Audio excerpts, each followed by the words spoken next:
All right, 6:02 in the Rose City. Time for Dirt and Sprague on Portland Sports Leader, 105.1 The Fan and the Fan Sports Network. Hello, hello, hello. Happy Friday, everybody. How we doing? How we feeling out there? Good morning. Good morning. You sexy little beast. Thank you. Survivor Swag.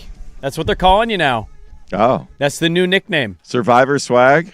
Yeah. So every once in a while you get Destiny's Child? You get a little crossover. And yesterday afternoon, I had a super busy day. It was one of those I didn't feel like I got to my house until 5 p.m. So given that I was here at 5 a.m., yes, getting at 5 p.m. I understand. I made pit stops at my house all day. And those days are weird, isn't it? It's like you're in and out. I dropped stuff off. I grabbed other stuff. Yep. I changed shoes or changed shirts and out of there. And then you're right out of there. I had a very similar day. I had a lot of things, a lot of obligations. And so I had somebody reach out and tell me that they had, I guess on Primetime, talked about the show Survivor. Yeah, they're doing a casting call this weekend or next weekend coming up. Right. I was actually listening. It was the In the News. It was In the News. Okay. World famous In the News segment with noted newsman Isaac E. Ropp. Well, if you're telling me about the casting call, that sounds like newsworthy item. Yeah. And so somebody said they're picking against you on Primetime with Survivor, and I was so confused. I'm like, what? That's a wise statement. So I bring up the log because I saw what time the listener had messaged me. I was curious, and so I went and listened to it, and I got a chuckle out of it because they were talking about who on the Fan could win Survivor, and I love Stevie Brackett's instantly going Sprague, and I was like, whoa, what does that mean? He said so quickly, and then they started debating who could do it, and Ropp thought Danny. Sukanik went deathly silent on that answer, and then I thought they were going to move on. They kept talking about it. And then people were texting in you, and then Sukanik says, yeah, I kind of agree with that. And then they talked about you doing it versus me doing it. And then Sukanik was like, Danny would not win. He would lose big time really quickly. But I was thinking about this. One, I think you are the right pick. But two, and I hate to admit this, I have never watched an entire one episode of the show Survivor. I haven't either. You've never watched it? No.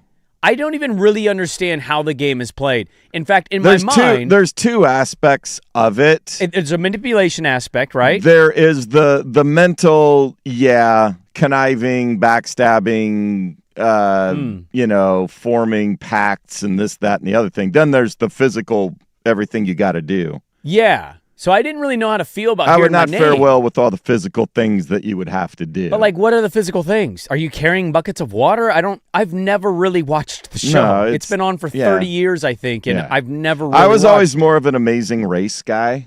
I've seen an Amazing Race episode. Because you sort of have to figure out, it's international, you're flying all over the place. There's a lot more strategy involved in things. There's still physical tasks that you have to do. I briefly dated a girl in college who said one of her dreams was to be on The Amazing Race. Yeah. And I was like, oh, that sounds awesome. Yeah. If she's no, she Plus, it's a team. You'd have a partner of some, whether it's your significant other, whether it's a buddy or something like that. Exactly. Yeah. So I was really thinking, how should I feel about this? Because in my mind, and I don't know why I feel this way other than just hearing the name and seeing where they're at usually, I was thinking, is it like the show Alone, where you're in the woods, you need to survive? I don't actually have ever really known how the show operates. And I responded with, right choice, I wouldn't last a day. I'm a city boy candy ass, basically. And then I went and listened to it, and it was you got to be likable, but you also need to be conniving and backstabbing. And I went, you know what? I think Survivor Swag is actually the pick. I think you're perfect for it. You could easily fit in and be likable, and you could be the same guy who says something complimentary, and then they cut to your one-on-one with the camera, and you're like, I never intended to do that. And you're conniving and you're stabbing him in the back. If I was If I was to actually get on the show, or I wanted to be on the show, went down and was serious about it, yeah, I would be stabbing people in the back left and right. In fact, because the only reason to go on the show is to win. Oh, yeah, absolutely. I mean, unless you're trying to build a brand. I've been on the air for 23 years. I'm like, the novelty of being on TV or whatever is lost on me. It's like, all right. Yeah, I don't want to be offensive here. I think the Survivor audience would boost your brand just a little. No, I'm not saying it would, but the allure of, I'm on TV. Yeah, whatever. Whatever. Yeah. If I was going to be on it, the goal would be to try to win and get the $1 million or whatever they're paying out now. Do we hate the winners of the shows? I was trying to think of that too. Because I don't really. I randomly brought Survivor a couple weeks ago, and it was like the only one I remember. I feel like every 10 years they do some Survivor like fan favorites. Like they bring back the ones that were the biggest villains and the most liked. But do we root for, like, do we like the winners, or are we finding them to be the biggest manipulators, so we kind of hate them? I don't know. Yeah, I have no idea either. I've never seen the show. It's like, of all the things that have been on network television, yeah, I don't even know if it's a shamefully thing. It's one of those, it's been on my whole life, and I've never actually watched an episode. Yeah. Not a season, an episode. I've seen 10 minutes of an episode, and I'm like, yeah, I've seen little bites here or there. Yeah, whatever, it's like whatever, It's never really interested me. I'm more into the actual, like, drop a person in the middle of nowhere and see if they survive. Oh, Naked and Afraid? You're more Naked and Afraid, or the Bear Grylls thing? Or Bear Grylls is a good one. Yeah. I really do like the Alone show. You can find all those seasons on Netflix. I think it's a Discovery Channel show, and it's like actual surviving in the wild people. That show I get into. Survivor is like a reality-based, they're usually staying on, they call it an island, but it feels like it's kind of a resort that they try to make look like an island. I'm speaking out of pocket there, but I do think they're right. I think it's you. And I'm not even really sure who would be a close second on the fan of, like, actually pushing and winning the way you would. Because I don't think Danny would win. I think Danny would be a quick exit. People would, I think everybody would want him off. Patrick's way too much of a pushover. He'd participate in the gossip, but he's way too much of a pushover. Yeah, Patrick would hang around for a while. I don't know if he would. I don't know if I forget if you do like the challenge, like all those challenges, like if you lose one, you're automatically off, or you still have to be versus the voted off the island. Now that's the game where they douse your lantern, right? Isn't that what they do? Yeah. You have your tiki torch. Yeah, your tiki torch. Yeah. See, because Patrick is a good example of we have a water cooler in here. And it started off of everybody taking a rotational turn of bringing in a water once the water's out. Right. Well, once Rob got the first two and the water cooler established, he was done. Like, it was over for him.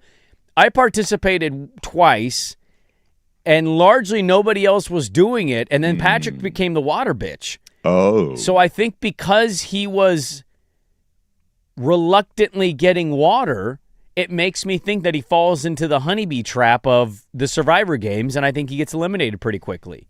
Dirt, no chance. Although he's actually a sneaky good one.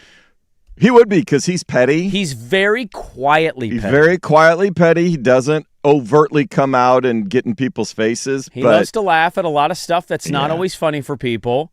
Yeah, he's quietly petty. People don't realize how many media members he hates in our market. And he keeps that to himself, and I'm the only one who knows. He'll make comments and he'll say, man, I really don't like so-and-so. And I'm like, what? Why don't you like them? Yeah, did you see this video? Yeah, I saw that video. Hey, get out of here. And I'm like, really? It'll just shock me all the time with who he doesn't like. So I think he'd probably be my second pick of everybody at the fan. And then after that, it's like, he goes, Kanik, I don't know. I'd have no chance at this game. Rob would quit. Stevie Brackett is quitting. Most of us are just, our Dusty's interest. Too nice. See, I think Dusty would do okay. Well, I'm not saying we wouldn't play the game if we were involved in the game. I'm just trying to say, like, can you last long enough to win the game? And I think you're far and away the best choice for this. I think you'd be perfect for it. I don't know if I'm flattered or offended. I think you should be flattered. Okay. My takeaway is be flattered, because people, like, really think you'd play a game really well, one. If I'm going to be involved in the game, then yes, I am trying to win the game. Do you do that when you play, like, party games? Yes.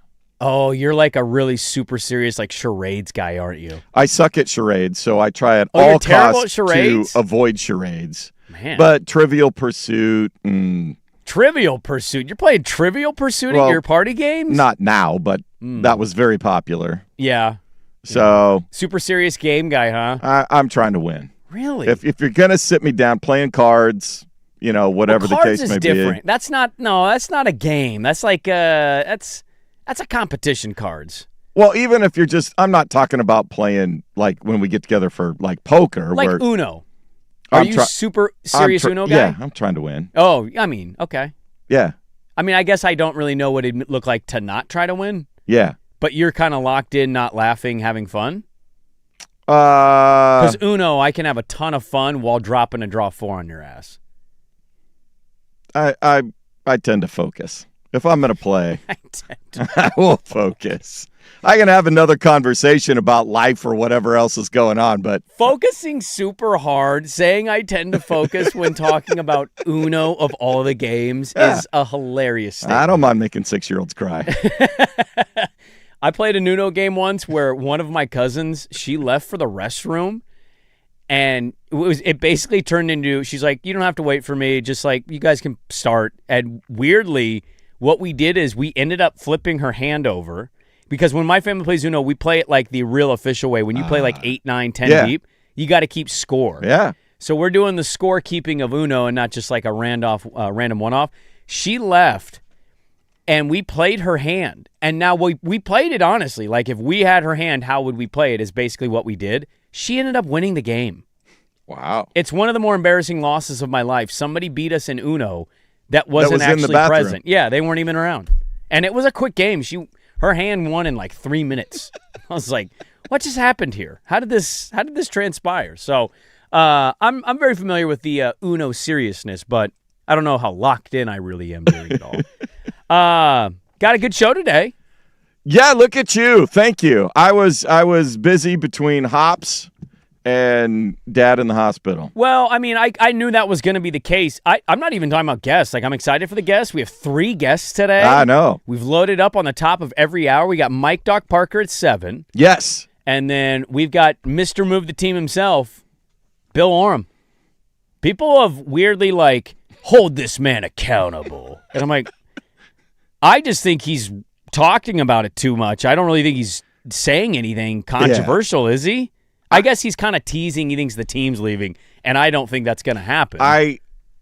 So many things have to happen before you get me to the point where I am actually considering. There's like 6 things that need to happen for me to even entertain the idea of it. Exactly. So he'll join us coming up at 8 a.m. The Blazers made the headlines yesterday, and then Nick Krupke is going to join us at 9. It's Caitlin Clark Mania weekend here. Yes. She was god-awful last night in the Valkyrie game.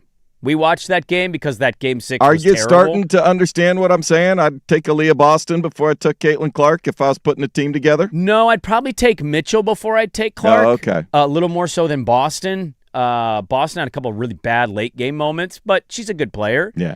I'd still take Paige Beckers over any of them. Me too. That's if you're talking about ticket, like the game I would have circled that I would most want to go see with the Fire. I've already circled both times that she's I here. wanted to see the Liberty, but Sabrina was out and they weren't full squad. So it's the Wings. It's the Wings, and they're here twice. They're here in June and they're here in July. And I'm going to go to one of those games. I think I'm back in July. I'm hoping that July game is after I get back. It's like July 13th. I should be back, yeah. I think. I looked at the schedule last night because I was curious. Because Fudd and Beckers. Shepard. Yeah. Jessica Shepard was a beast last night. She was 20, and is it 10? Like 22, 20, and 12 or something. Yeah, that's what it was. Her line was nuts. They beat the Aces. That was a good game to watch. But Clark wasn't very good, but it's Caitlin Clark Mania weekend here in Portland. It's funny. I had another media member reach out to me about midway through the third quarter, and they go, hey, you want Fire tickets Saturday for $40 each? And I was like, where are they? No, well, the price tag makes me think they're not the most amazing seats, but the counter is you have to miss Game 7 to go to that game. And Yeah. Caitlin Clark is certainly something. There's always DVR. Because the Hops game is at 5 o'clock on Saturdays. See, that's different, though. Well, I mean, it's work. You signed up for work. Right. That's a job. Like, Right. if you had a choice, are you watching Wemby Thunder Game 7 or going to the Fire game? You certainly can record one versus not getting the experience of the other. Well, we know what the internet would say about me. Yes, we do.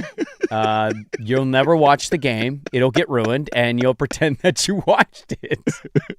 I mean, the internet. You mean actual reality of what happened. No, but it's the only game that Caitlin Clark's coming to Portland this year. Yes. Because they have the league, the way the schedule is made up, is you only get to get one of those players once a year. So you miss that game or you watch Game 7, and I think there's going to be a lot of people that, they're supporting the Fire, rooting for the Fire, but they're also big sports fans in general, and they're going to choose to watch Game 7, even though it's Caitlin Clark. The building's going to be full. People in Portland are definitely going to pack that arena. I'll be curious to see if that ends up being an actual full-on sellout. I mean, of all the games to do third deck, and it's a Saturday and all that sort of stuff. Because right now... Because what they get for the opener, what was the announced attendance? 19,000. Yeah. Capacity's just over 20? No, I think it's 19.8 or 20,000. So it was 100. just about sold out. It was just about like actual seat all the way sold out. They've done a good job, but it's been very sparse in the 300 section for most of these games. See, I'd be more interested in going tonight, seeing the Dream. That's the game I think we might be trying to go to. A little easier for us to get the tickets to that one, whereas the Caitlin Clark game is like the number one. These tickets have been given out already. But Caitlin Clark Mania Week is here. So Nick Krupke's going to join us. There we go. Fire on a 3-game heater. They're a little dinged up. Looking at the injury report. Well, it's a fascinating week because I know they've hired a new news reporter down at Fox 12. But he's a sports director, so we got all the regional action going on while simultaneously he's got back-to-back Fire games going on the Rose City Network. So we're going to go Parker, Orem, and Krupke 7, 8, and 9 a.m. Yes. But Swag, I mentioned it's a pretty fun show today because I left yesterday and I'm like, I wonder if anything's going to come out news-wise because I was going to get to some NFL OTA stuff. Yeah. And, some other stops along the NFL way I want to get. And then, lo and behold, college football opened itself up, and one of the best stories in a long time has popped up, and we need to talk about it today. And I was waiting for this. I mean, it was teed up on a platter. It was so good. And, calling this guy's bluff just makes me happy. I know Lane Kiffin exists, but I think you can make a very strong argument that Steve Sarkisian's actually the most hated coach in the sport right now. Because at least as much as Lane was going, I left because of racism, definitely not because of money, as much as we don't believe that, Lane Kiffin hasn't been taking shots at multiple programs and stepping in it with his comments of how others run their institutions. Steve Sarkisian's done an exceptional job of that. So Steve Sarkisian stepped in it again, and I cannot wait to talk about this. We got a Game 7, the 2 best words in sports. Will it live up to it? Well. And are you more, the series in general. The individual games, and especially as we've gotten further into the series. Minus Game 1, this has become minus one Game 1 was an all-time classic. It's phenomenal. It's an all-time Game 2 was pretty good. Was it? Or am I thinking of Game 3? Exactly. No, I didn't think they're fine. I think the games are fine, but we also have some very bad games in there. So the last couple have just been. Yesterday was okay, and then a 20-0 run happens, and you're like, see you later. This game's over. So we got the 2 best words in sports. We got a Game 7. So it's a loaded show. There's a lot to get to. 3 guests: Parker 7, Orem 8, Krupke 9. It's going to be a fun show. Join us along the way. Happy Friday. Let's get it going. We'll start with Game 6 and then do a little peekaboo of Game 7. Dirt and Sprague on 105.1, The Fan. Now.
Brought to you by Stone Creek Golf Club, Oregon's best public course, under $100. StoneCreekGolfClub.net. First on the Fan, Game 7 will be required to determine the Knicks' opponent in the NBA Finals after the Spurs used a 20-0 run in the third quarter to bury the Thunder in Game 6. 118-91, the final series finale. Saturday night, OKC, 5 o'clock on NBC. The Eugene Regional of the NCAA baseball tournament begins today at PK Park. First up, Oregon State taking on Washington State at noon. That's on ESPN+. Then the 11th overall national seed host Oregon Ducks take on Yale. 5 o'clock. You can hear that game on 910 ESPN Portland. Pregame coverage starts at 4:45. The Portland Fire putting their 3-game winning streak on the line, hosting the Atlanta Dream at Moda Center tonight. 7 o'clock tip. We'll have pregame coverage right here on the Fan. Starting at 6:45, Atlanta's a 9.5-point favorite. Sarah Ashley Barker, Bridget Carlton, both listed as questionable for the Fire. Jason Swigart from the George McCoy at Warren Allen Sports Desk. Don't call your mom. Call George McCoy at warrenallen.com. This is the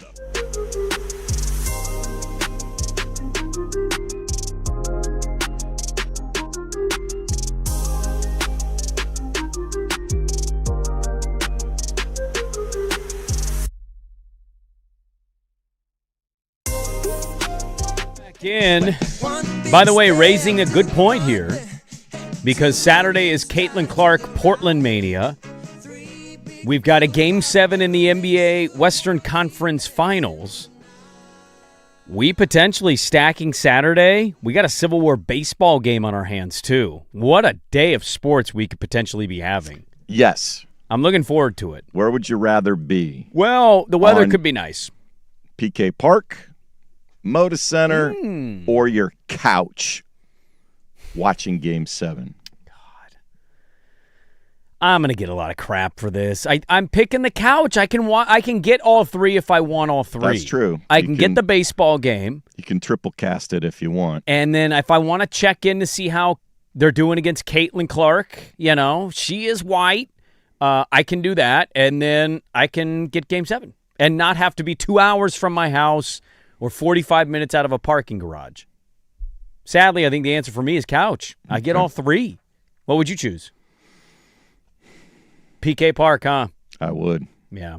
I mean, it's rare. Dirt made a really good point this weekend. I hadn't really put it in my mind of we haven't had the rivalry with some stakes, with some real juice in it for a minute. Yeah. This one's nice, potentially tasty. We'll talk with Mike Doc Parker coming up about that at 7 a.m. Well, felt like we had an okay Game 6 going. San Antonio came out like a bat out of hell. Yeah, halftime, you felt like Wemby had 20 or 22 at halftime. 22 at halftime. They were only up 7. They could have cut it to 2 if Williams hits a 3. They extend the lead to 7, and then you're like, okay, it's still only 7. Yeah, you're like, boy, the Spurs have played great, but they don't have control of this game The yet. Thunder are not going away quietly, and then the third quarter happened. A 20-0 run in large part, but 32-13 in the third quarter for San Antonio. And look, if you didn't watch much of the fourth quarter, I don't really blame you. Yeah. It was almost 30 points by the end of the third quarter, and that's a lot to overcome for what is already a banged up Thunder team. But Wemby was great in this one. He had 28 points. He had 10 rebounds. He had 3 blocks. He was all over the place. I mean, it's not really crazy to just simply point out that when this dude has a great game, they tend to win it. And that's why we're going to a Game 7 is he's got 3 great games. He's got 3 kind of okay games. I thought Game 5 was actually pretty bad according to his standards. But Stephon Castle was really good in this one. He had 17. I thought Devin Vassell was really good in this one. I know he only ended up with, 12 points here. But it felt like bigger than 12 points. He made really good defensive plays. Been maybe, obviously Wemby and Castle and the guys, I think he's been their biggest X factor in this series overall. Every time I look up, he's pulling up in transition, getting a key 3, grabbing a key offensive rebound, making a stop. Yeah. I agree with that. Harper was really good in this one. He had 18 points. He was 6 of 9 from the field, 6 boards. De'Aaron Fox he's clearly going through a really bad ankle sprain. Yeah. And I think that's kind of the story of Game 7, right? It's like, it's something we beg for between great teams in sports, and we got it. But the series after Game 1 has not been the most exciting No. And down to the wire hard stuff. to live up to that when that's your opener. A double overtime 40-24 guy going against the defending champions on the road. It is hard to live up to that. But I kind of go into Game 7 with more like how much the story has become injuries. And that's the unfortunate nature when you get to this point. Jalen Williams tried to come off the bench and play a little, and it doesn't look good. He can barely move. He can't dribble the ball very well.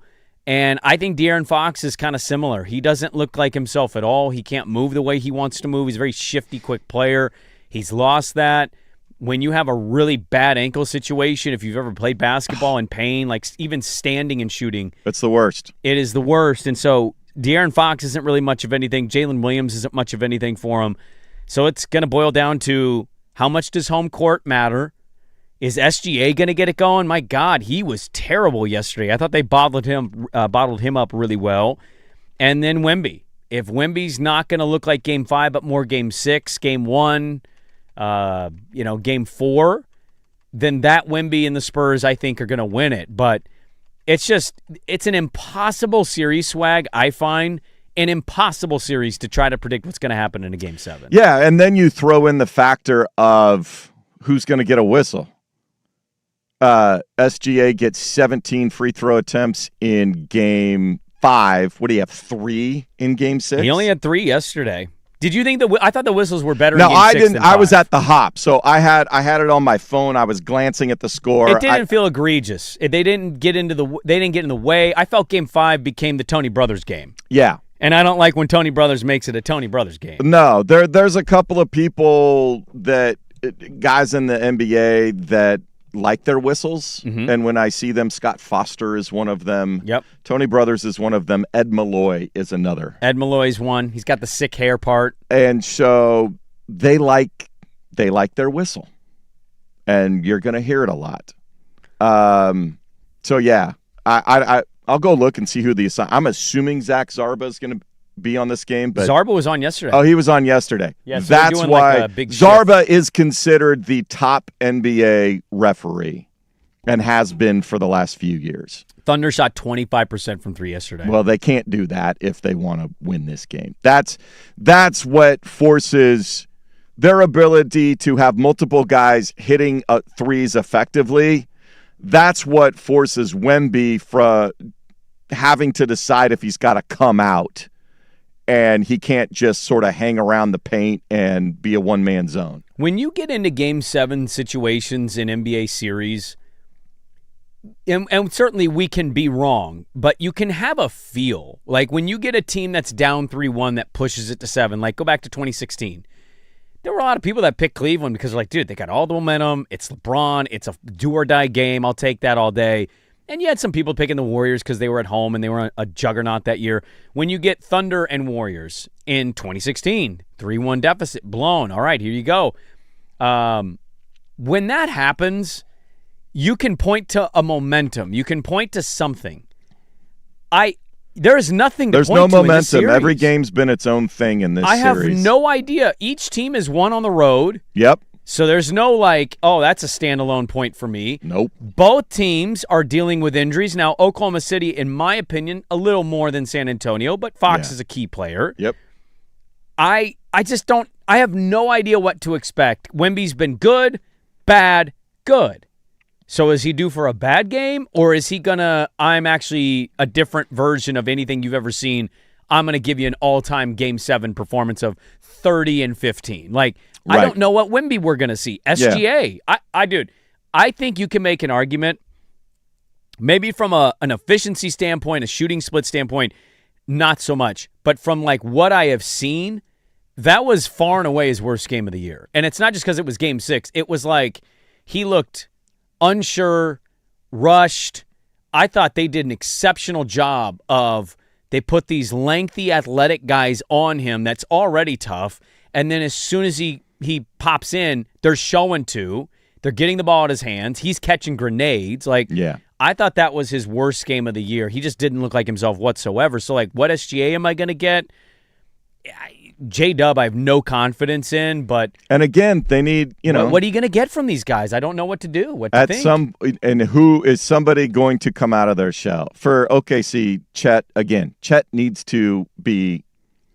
He has to occupy more attention of the Spurs than he is. I know he had a double-double and some other stuff. He had 4 offensive rebounds last night. He has to his ability to occupy, especially if it's Wemby, if he can occupy Wemby more than he is, that's going to – they talk about this the gravity analytic now in the NBA. Mm-hmm. He doesn't have much of a gravitational force in this series. Well, no. Why would we be concerned about him? Yeah, he's got to pull guys away from SGA. If Jalen Williams can't go, and he's averaging 10 and 8 in this series. That's not enough. His numbers on the year are 17 and 9. Yeah, and he's a stellar defensive player. He's got good instincts. He's got good hands. But to go from 17 and 9 to 10 and 8 is he has to be more prominent. He's got to do one or two things. He either has to start getting to the rim, and putting, playing that short porch position, being available, trying to dunk some things, being more of a presence there, or he's got to have a game where he knocks down 6 or 7 threes. It just feels like he's very unsure of what he wants to do. Like he's kind of overthinking it, right? Yep. Great basketball players will tell you that they're not thinking. It's instinct. It's feel. They're just going rhythm. And playing ball. He's just got to play ball. He's like catching on the wing, open for 3, and then like hesitating. Now the closeout's coming, or he's getting blocked by Julian Champagny. Like that's not confident basketball. No. That's a guy that's clearly in his own kitchen. Yeah. He has to be a presence in Game 7. He's the guy, if Jalen Williams' leg is not going to cooperate, they can't get Mr. Miyagi to, come give him the magic massage and make it right. Oh, dude, if I'm Daignault, I know you want him out there maybe just to be seen. You're not fooling anybody. No. I don't think I'd suit him up. He was terrible yesterday. Yeah. He can't move. No. It's one of the worst hamstring tears in NBA history. Yep. That happened how long ago? And he still looks like his leg is barely workable. So they certainly miss A.J. Mitchell. They certainly are missing what J-Dub can give them. But they need Caruso to be awesome again. You need Hartenstein to be awesome again. And I think you're right. It's Chet. It's Jalen Williams and SGA. Those are your 3 biggest names. Yep. One of those guys is playing. The other is injured. You got to show up. At a minimum, you got to give me the numbers you're averaging on the year. You got to be one game where you're getting 17 and 10. Give me 17 and 10 in one of these games. Yeah. You do that, and the Thunder can play more, maybe a little more relaxed and at home, and the crowd behind them certainly can do it. I said yesterday, we talked about Wemby's Game 5, and I thought it was terrible. To watch what he did in Game 6, and it's funny because as soon as they lose, it's like, oh, maybe the Oklahoma City Thunder have figured this out. And then, as I've noted, when the Spurs win, it's like, oh, maybe the Spurs have figured them out. There's no feel to the series. And I think that's what makes Game 7 so exciting. It could end up being a dud Game 7, but it's also super exciting to not have any idea who the hell is going to win it. No, it's up for grabs. Let me see what I'm assuming. I bet you it's Thunder minus 4.5. 3.5. Oh, I was close. Yeah, it's got to be a short line. Yeah. What's the money line bet? Thunder minus 162, Spurs plus 136. Oh, let's talk about this on the other side. Okay. Do you think, where would you go on that bet, and why would you go the side you choose? We'll talk about that, talk a little Game 7, NBA history. The finals are on the line, man. New York is just sitting there waiting. They got a little news yesterday, too, that wasn't great. We'll talk about that. Dirt and Sprague back with more on 105.1 The Fan.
Good morning. Happy Friday, everybody. Hello. We got Mike Doc Parker at 7 a.m.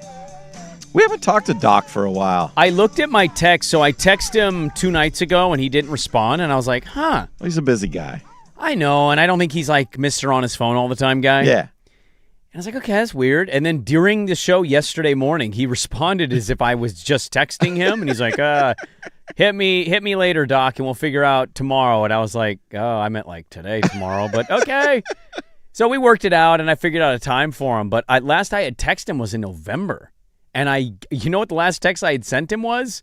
Your line on Yak Yak. You remember we found out they had a Yak Yak on their team, and it was like, Yak Yak, don't talk back or something, and I told him that line, and he loved it. That was the last time I had texted him. So he'll join us at 7. A rare former Duck and current Beeve. I know.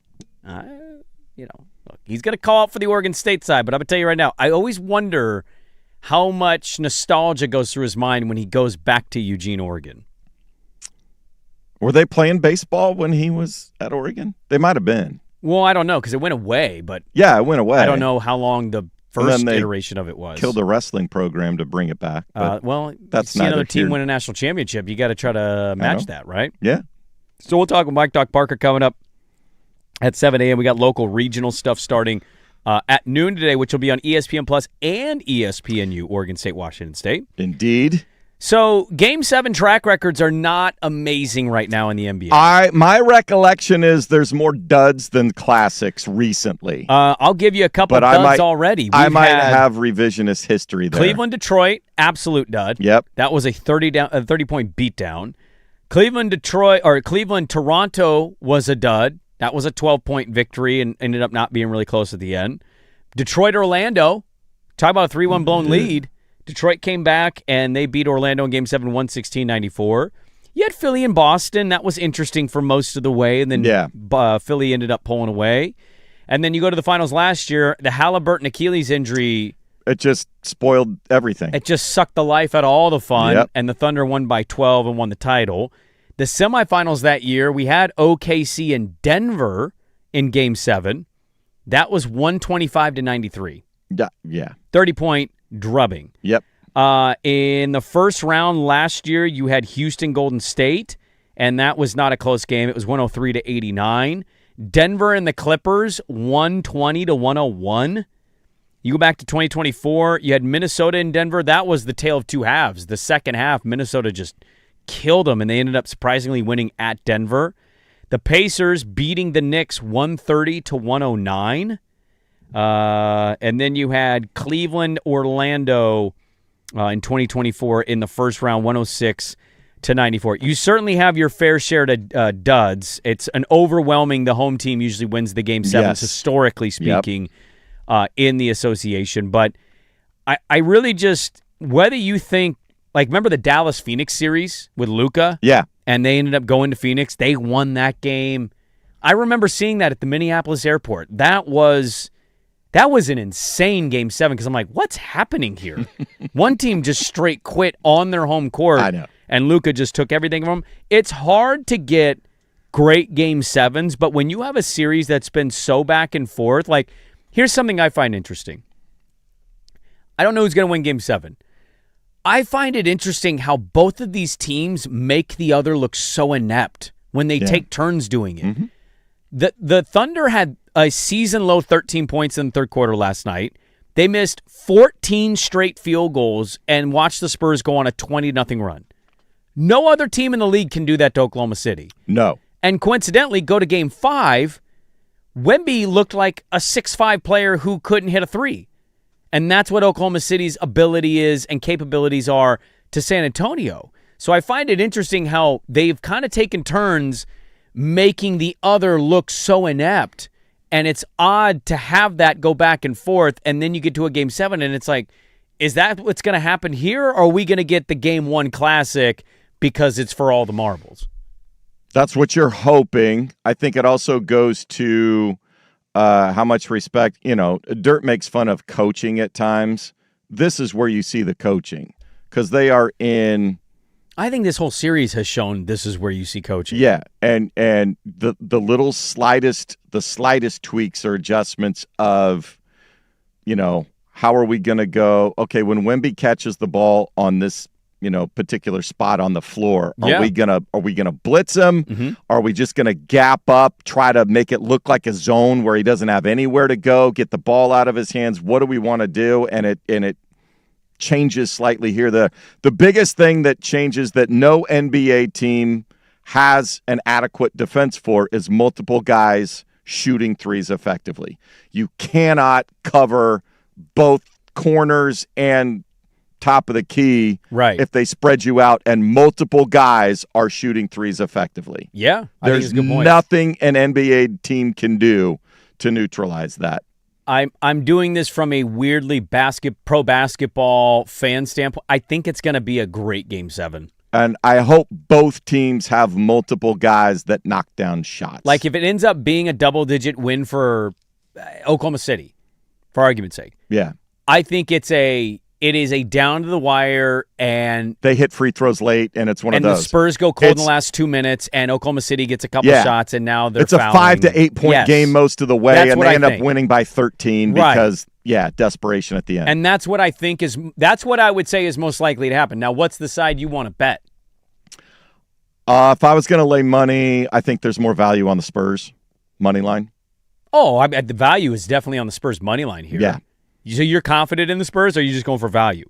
Like, where's your confidence meter, I guess? Take gambling away. Where's your confidence meter on one side versus the other?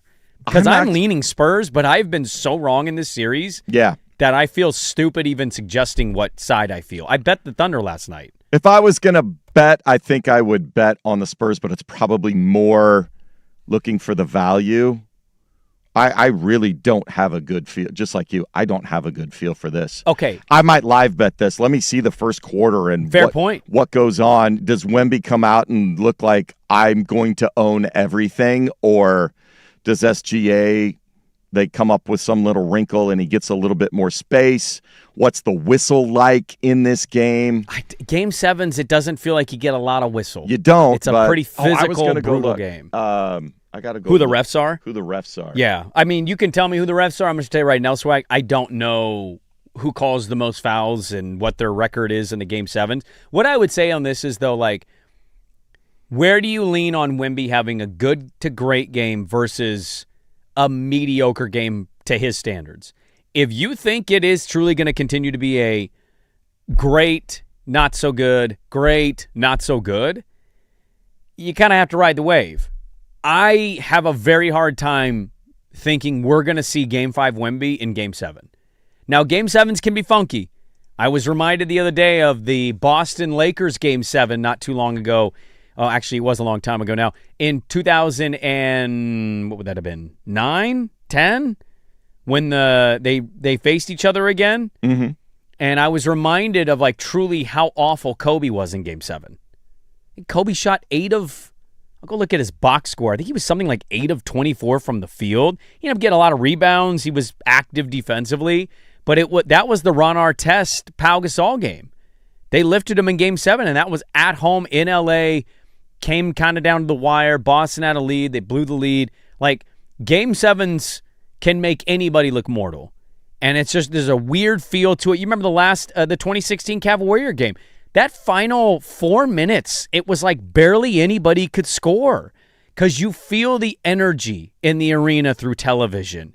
And when you're there, I mean, talk about feeling the energy. If you can feel it through TV, you know you're feeling it in the arena. And everybody gets tighter. Everybody's shot gets a little shorter. And then it just feels, it's almost like playoff baseball. The one pitch, you can't miss that one pitch because you don't know. And in a tight Game 7 at the end, it's like, oh my God, they hit the 3. And they're only up 3, but that 3 feels so monumental. And that's what reminds me of like Kyrie's 3 over Steph Curry. They had plenty of time, and they could not get any offense going in the final couple minutes. I think the final of that game ended up being in the 90s. Like that Kyrie shot made it 92-89. So Game 7s, man, no matter how good and great you are, it can take you down a notch. And so I think I'm more willing to bet that Wemby is awesome in this game. And there's just the evidence of the series says right now that when he's awesome, they tend to win the game. Yes. So I picked OKC in 5. I was way wrong on that. But this might be a situation where an all-time generational talent is just not going to be denied the opportunity to at least be in the finals and go against New York for his first ring. Could be very LeBron, age 22 in 2007-esque with the Cavs, like, oh my God, they're actually going to do this? And they did it, and they got swept in the finals, and I don't think it's going to happen to the Spurs, but that might just be what time it is for Wemby. Yeah, they have not posted the referee assignments. It'll be tomorrow by 6 a.m. Pacific. Okay, so we'll have to wait and see on the reffing situation. Loaded second hour. We're going to kick it off. We'll pivot out of the NBA. We'll get back into that in the final hour. Mike Doc Parker, voice of Oregon State and former Oregon alum. We got a Eugene Regional. It's going to first pitch noon today. It's going to be quite exciting locally. Talk with Mike Parker, hour 2 on The Fan.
Now, from the George McCoy and Warren Allen Sports Desk, a Sports Center update on the Fan Sports Network, 105.1 FM and 1080 AM. First on the Fan, the Spurs used a 20-0 third quarter run to bury the Thunder in Game 6 of the Western Conference Finals, 118-91. It will require a Game 7 to determine an opponent for the Knicks. That'll be tomorrow night, 5 o'clock in OKC. Today, the Eugene Regional of the NCAA baseball tournament gets underway from PK Park. First game up, Oregon State taking on Washington State. That is a noon first pitch. You can see it on ESPNU. The 11th seed and host, Oregon Ducks, will take on Yale at 5 o'clock. That game can be heard over on 910 ESPN Portland. Pregame coverage at 4:45. Right here on The Fan, tonight you can hear the Portland Fire taking on the Atlanta Dream. 7 o'clock tip, 6:45 pregame. The Fire putting a 3-game winning streak on the line, but they are 9.5-point underdogs. Sarah Ashley Barker, Bridget Carlton, both questionable for the Fire. More sports scores and stories in 30 minutes. Jason Swigard from the George McCoy at Warren Allen Sports Desk. Don't call your mom, call George McCoy at warrenallen.com. This is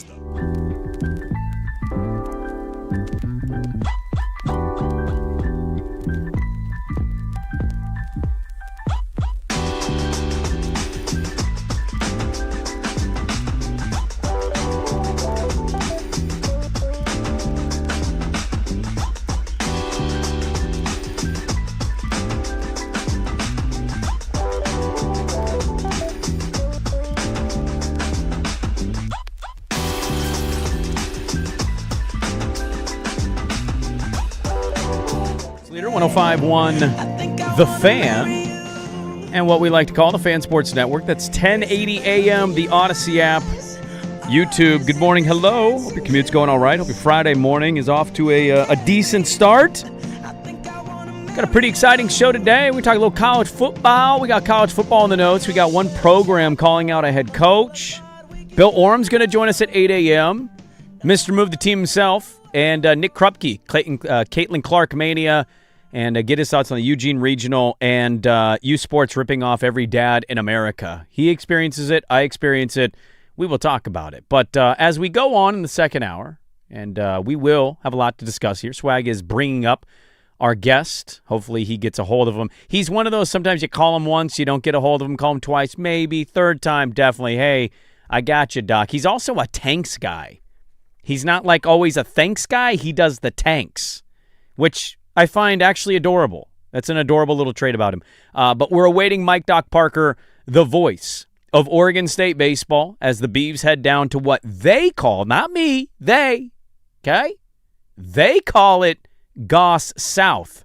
Now, the most attended game is an Oregon State game in PK Park history. And as Dirt noted, I think it was on Tuesday's show, Oregon had to buy the GA tickets because they were terrified that Oregon State fans were going to gobble them up. Also, the price difference between Oregon State's game and the Oregon-Yale game seemed to be a little different on the secondary market, but the Eugene Regional first pitch is going to start at noon today, again, on ESPNU, ESPN Plus. A very unique situation. We don't always get the local regionals going on. We have these two programs, coincidentally, seemingly always make a regional, but it's very unique that we got Oregon State at Oregon, the right for one rival over the other to knock each other out. And so kind of excited about that one in the sense of there's going to be stakes here. Is it going to come down to Oregon State? Are we going to be having an elimination game? Is one of these teams going to choke and we won't see the matchup whatsoever? Like, is Yale going to beat Oregon? Not like we haven't seen that before down in Eugene, Cal Poly, Utah Valley. Oregon State has not won a road regional, I believe I read, since 2007. So, like, that's been a hot minute for them on the road. Both teams great.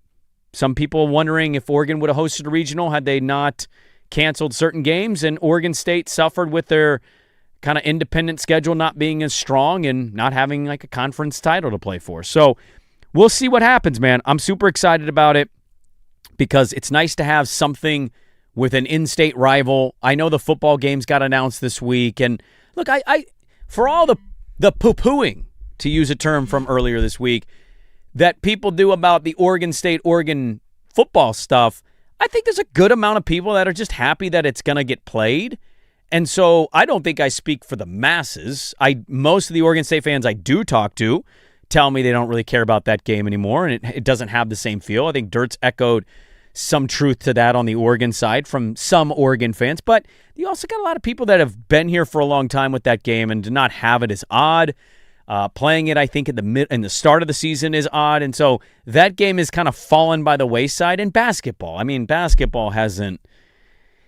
Altman's had a pretty nice run. I know it's not as good lately, but he's a pretty consistent run. And Oregon State with Wayne Tinkle had a couple moments, but largely it was not very good. So haven't had a lot of juice, I think, in the old rivalry. It's nice to know that we got Oregon State and Washington State, not to omit the Pac-12 brethren, going down to the Eugene Regional starting at noon.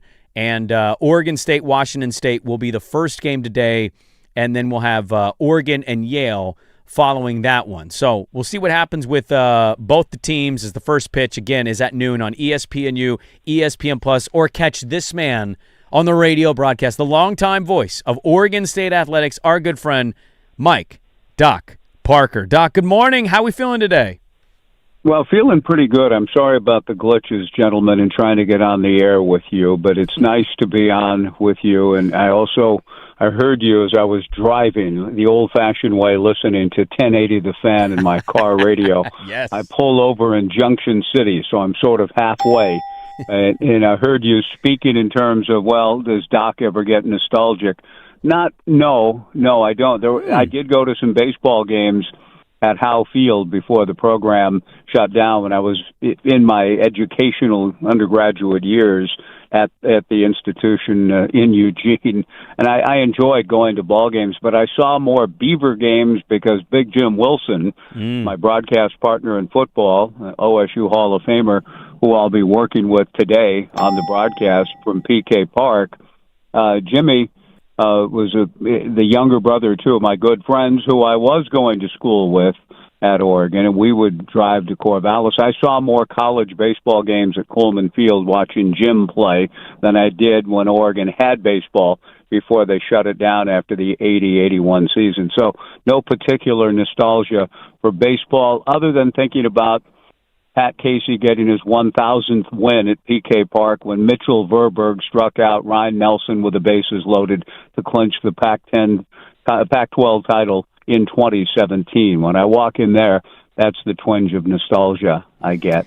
Well, it's a very unique circumstance, Doug. I don't know where your surprise meter was when they were announcing host sites and then who was going to go where, because the baseball season can end so uniquely in a way, like the way that we decide who gets the regionals, who doesn't, whose season was up to hosting versus not. Like Oregon State, unfortunately, they're an independent, which I love. I love that they chose to do that. Schedule didn't end up helping them very much this year, as we saw from what the rollout was, whereas Oregon got to at least the Big Ten championship against UCLA. Just the unique nature of having Washington State, and I know Oregon State are the bigger headlines because they're in-state rivals, but having three of the four be Pac-12 foes, and Oregon State's played both of them this year, but having a former conference alignment kind of happen in Eugene, very unique and not something I would have thought would happen at the beginning of the year.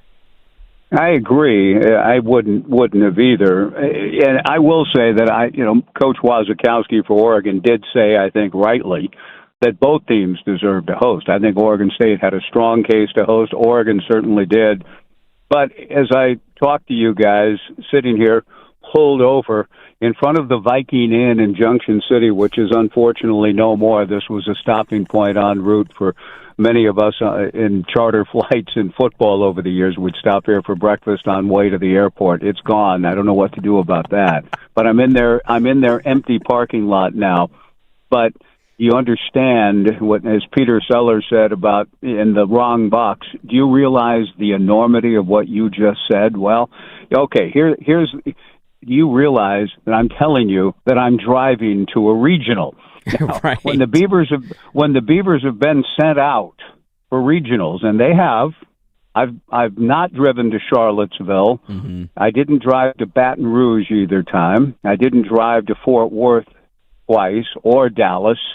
I didn't drive to Lexington for a super regional. I will say that the geographical convenience of this one, and as you say, the composition of the teams, some old, bitter Pacific Northwest rivals in one place over a weekend. I like it. I like that part of it, even though I think the Beavers had a really good case to host. This isn't bad by comparison to some of the other regionals the Beavers have been sent on.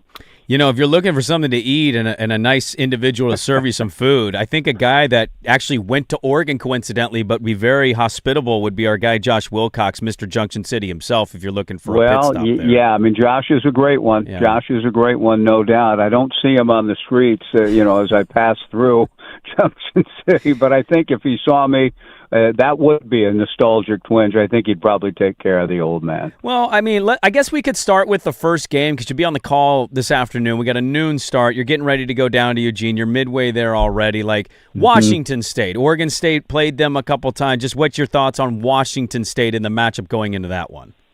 Well, they're coming in. Most teams, if you're here, if you make it, you've done something. And Washington State, what they did, they were 0-4 out of the gate. They played their first 19 games of the year on the road, and they were 7-12 at that point. And when you talk about it, if somebody would have told me the Beavers will play the Cougs later in a regional, I wouldn't have believed that. But they've won 7 of their last 8 weekend series. They've won 6 series in a row. They haven't done that since 1995. They have a pitcher today that the Beavers will have to deal with that's very good, a left-hander, Nick Lewis, the Mountain West Conference Pitcher of the Year, and is coming off an 11 strikeout, 8 2/3. I'm not sure why I couldn't get that final out, but he went 8 2/3 against Air Force in the last game of the tournament last weekend in Mesa, Arizona. So he's good, and they have 5 hitters in their starting lineup, all pretty robust numbers and hitting well above 300. So the Beavers are getting a good Washington State team. And as you said earlier, the Beavers and Cougs played each other twice in Pullman in early April. The Beavers won the first game 18-0. Okay, this is kind of nice. And then lost game 2, 7-6. So they split with Washington State. They've split with Oregon. And if they end up playing Yale, they played Yale in the regional in 2017 when guys like Stephen Kwan and Adley Rutschman and Trevor Larnach were in the lineup, and the Beavers took care of Yale impressively. But, we'll see what happens. To your point, it's a tough opener. Washington State is playing good baseball. The big difference, and I think I don't think, when we start going to highlight shows and, reels on social media, video highlights, fielding plays, unless they're spectacular catches, rarely make the cut. And talking of fielding percentage isn't necessarily going to win the day in most social circles.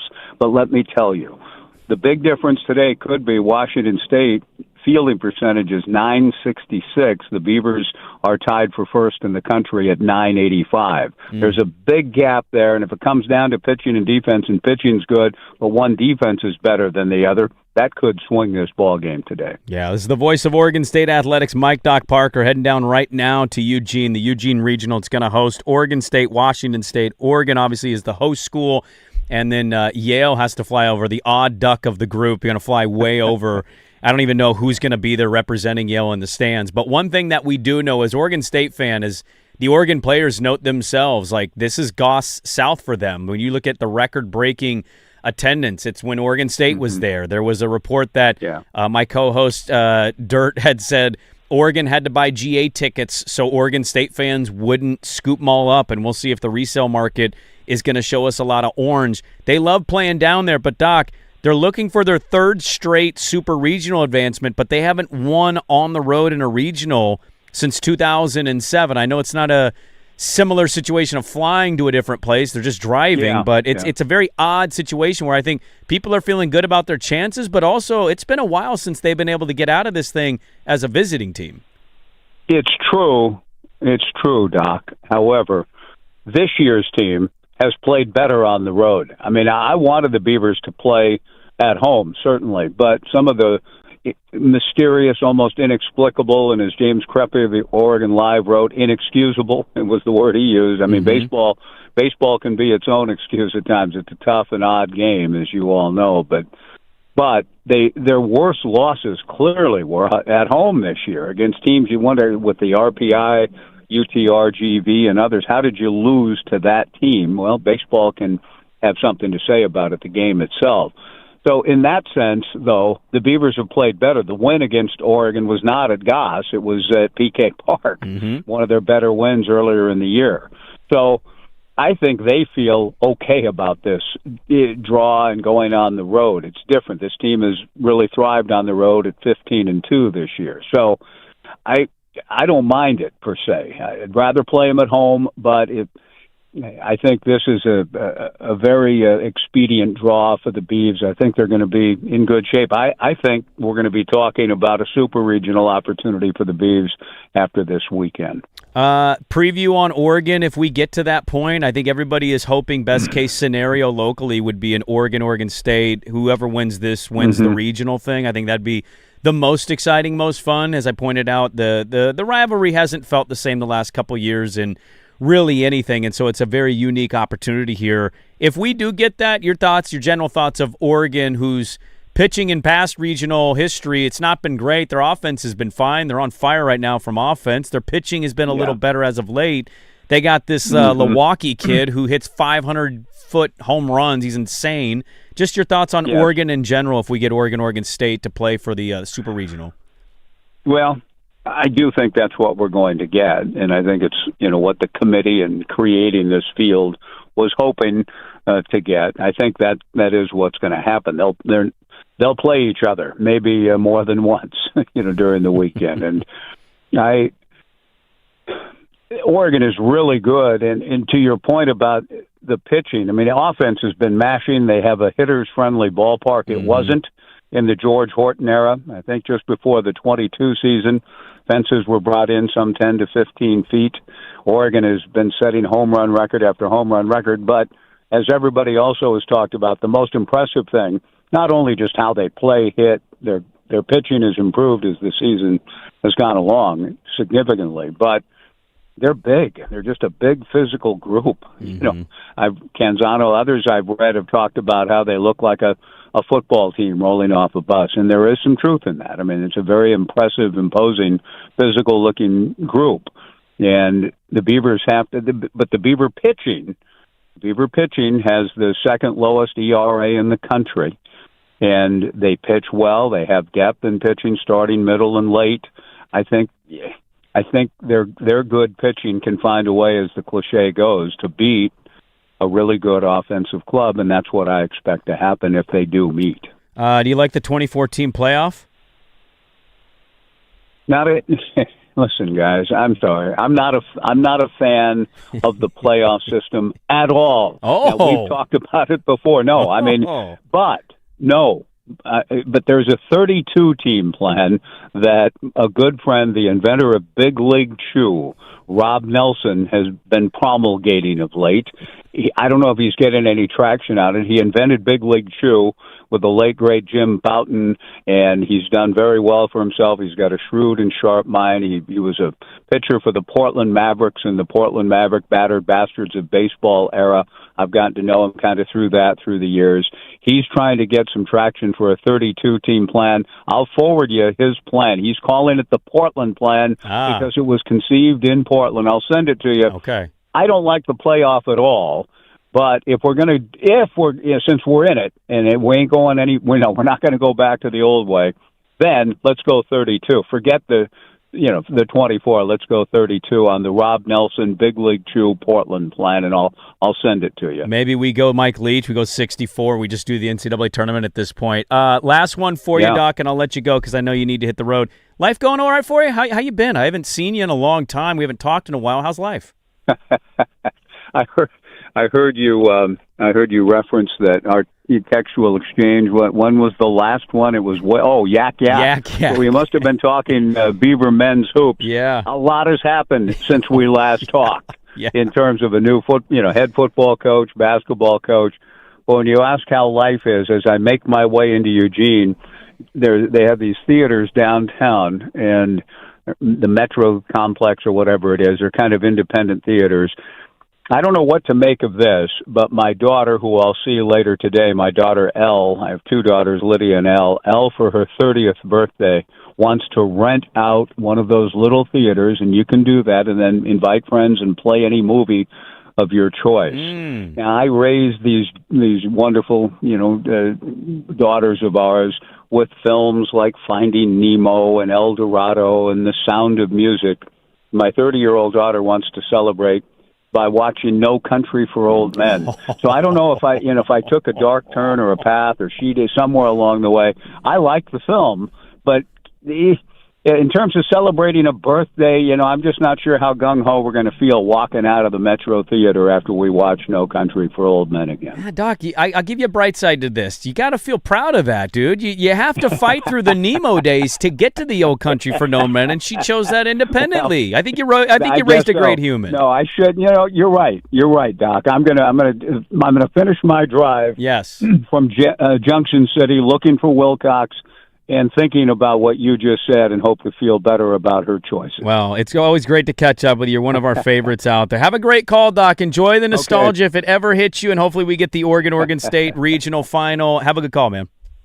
Thanks for having me on, guys. Always appreciate it. Talk to you soon. All right, there we go. Mike Doc Parker, the voice of Oregon State baseball, athletics in general, giving us a little peekaboo at the Eugene Regional, which is a fun local story for us. We're going to have that over the weekend.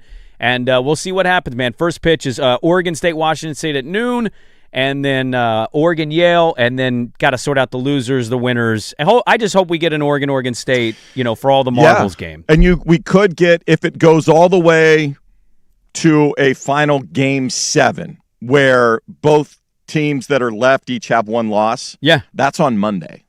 Yeah, that would be a great scenario. Come in Monday and be like, hey, who's going to what time would that pitch be? Don't. It depends on how many Game 7s they have across all the regionals. It could be an earlier one, though, right? So it might be at noon, or 1 o'clock or something like that. I'll tell you right now, both teams get eliminated, and you got Washington State, Yale. No disrespect to the Cougs out there. I ain't watching. Good luck to you. I hope you win, but I ain't watching that. A lot to get to in the second hour. We had some college football beef pop up. Let's talk about that. Hour 2 rolls on. Dirt and Sprague, 105.1, The Fan.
Now, from the George McCoy and Warren Allen Sports Desk, a Sports Center update on the Fan Sports Network, 105.1 FM and 1080 AM. Brought to you by Stone Creek Golf Club, Oregon's best public course under $100. StoneCreekGolfClub.net, first on the Fan. The Eugene Regional of the NCAA baseball tournament gets going today from PK Park. The Oregon State Beavers get the first game. They'll take on the Washington State Cougars. Noon first pitch. You can see it on ESPNU. The nightcap is at 5, featuring the 11th seed and host Oregon Ducks taking on Yale. You'll hear that over on 910 ESPN Portland. Pregame coverage at 4:45. The Portland Fire putting their 3-game winning streak on the line tonight, hosting the Atlanta Dream at Moda Center. 7 o'clock tip. You'll hear it right here on the Fan. Pregame at 6:45 following primetime. Atlanta, an 8.5-point favorite. Sarah Ashley Barker, Bridget Carlton, both questionable for the Fire. I'm Jason Swigard from the George McCoy at Warren Allen Sports Desk. Don't call your mom. Call George McCoy at warrenallen.com. This is the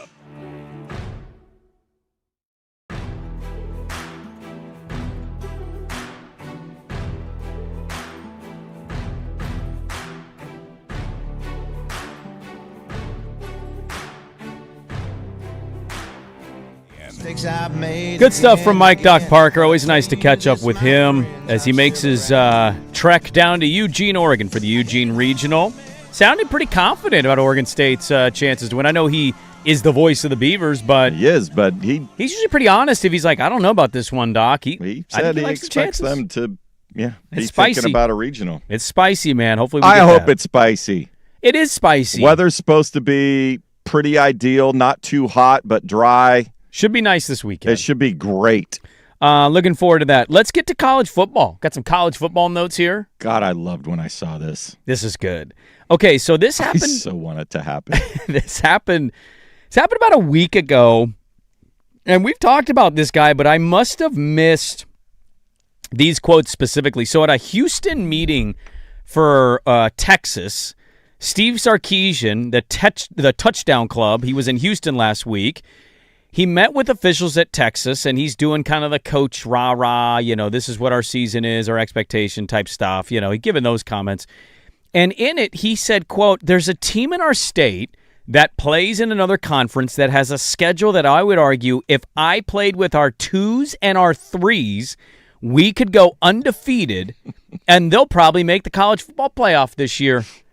And people didn't have to really look very far to figure out who he's talking about. There wasn't too much reading between the lines there. There's a former high school Texas-based coach who's at this institution and has since done nothing but turn it around and give him a great reputation. That was Texas Tech. He was talking about Texas Tech, for those that couldn't figure that out. Joey McGuire and Texas Tech saw that.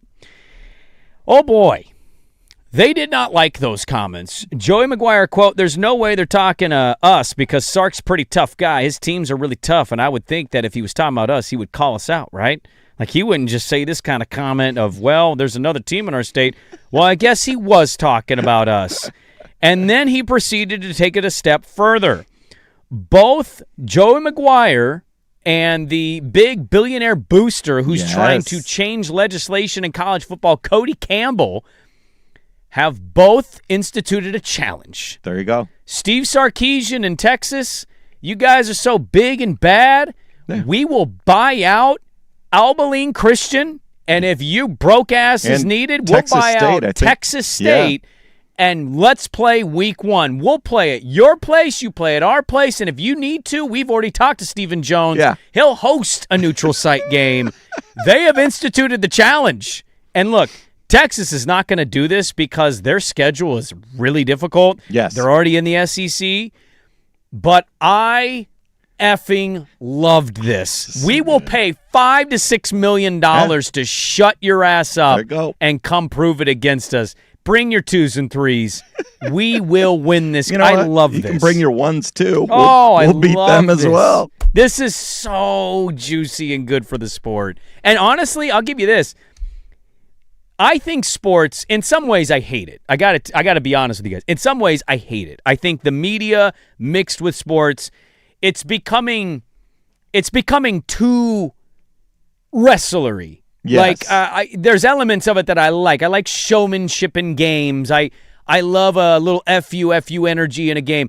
But some of this, like, the Stephen A's of the world, it's just a little too But when it's the actual and fake. head coaches themselves. Dude, we need this, and we need the games to actually, oh, really? Okay. And then buy out, week Is one, the College Football Playoff Selection Committee watching this? Because I think the only way it happens is if Texas Tech should own the Big 12. Yeah, I think going in, everybody has that kind of feel like they should win the conference this year, assuming their quarterback is figured out. True. Which, by the way, I have to go. Let me double check something. I forgot to check something. He's going to need judicial help at this point because there was no way the NCAA. They're not going to do this game. This game's not going to happen. Well, not. Isn't it easier to say this knowing it's not going to happen than thinking it's actually happening? They're not paying. True. $6 million.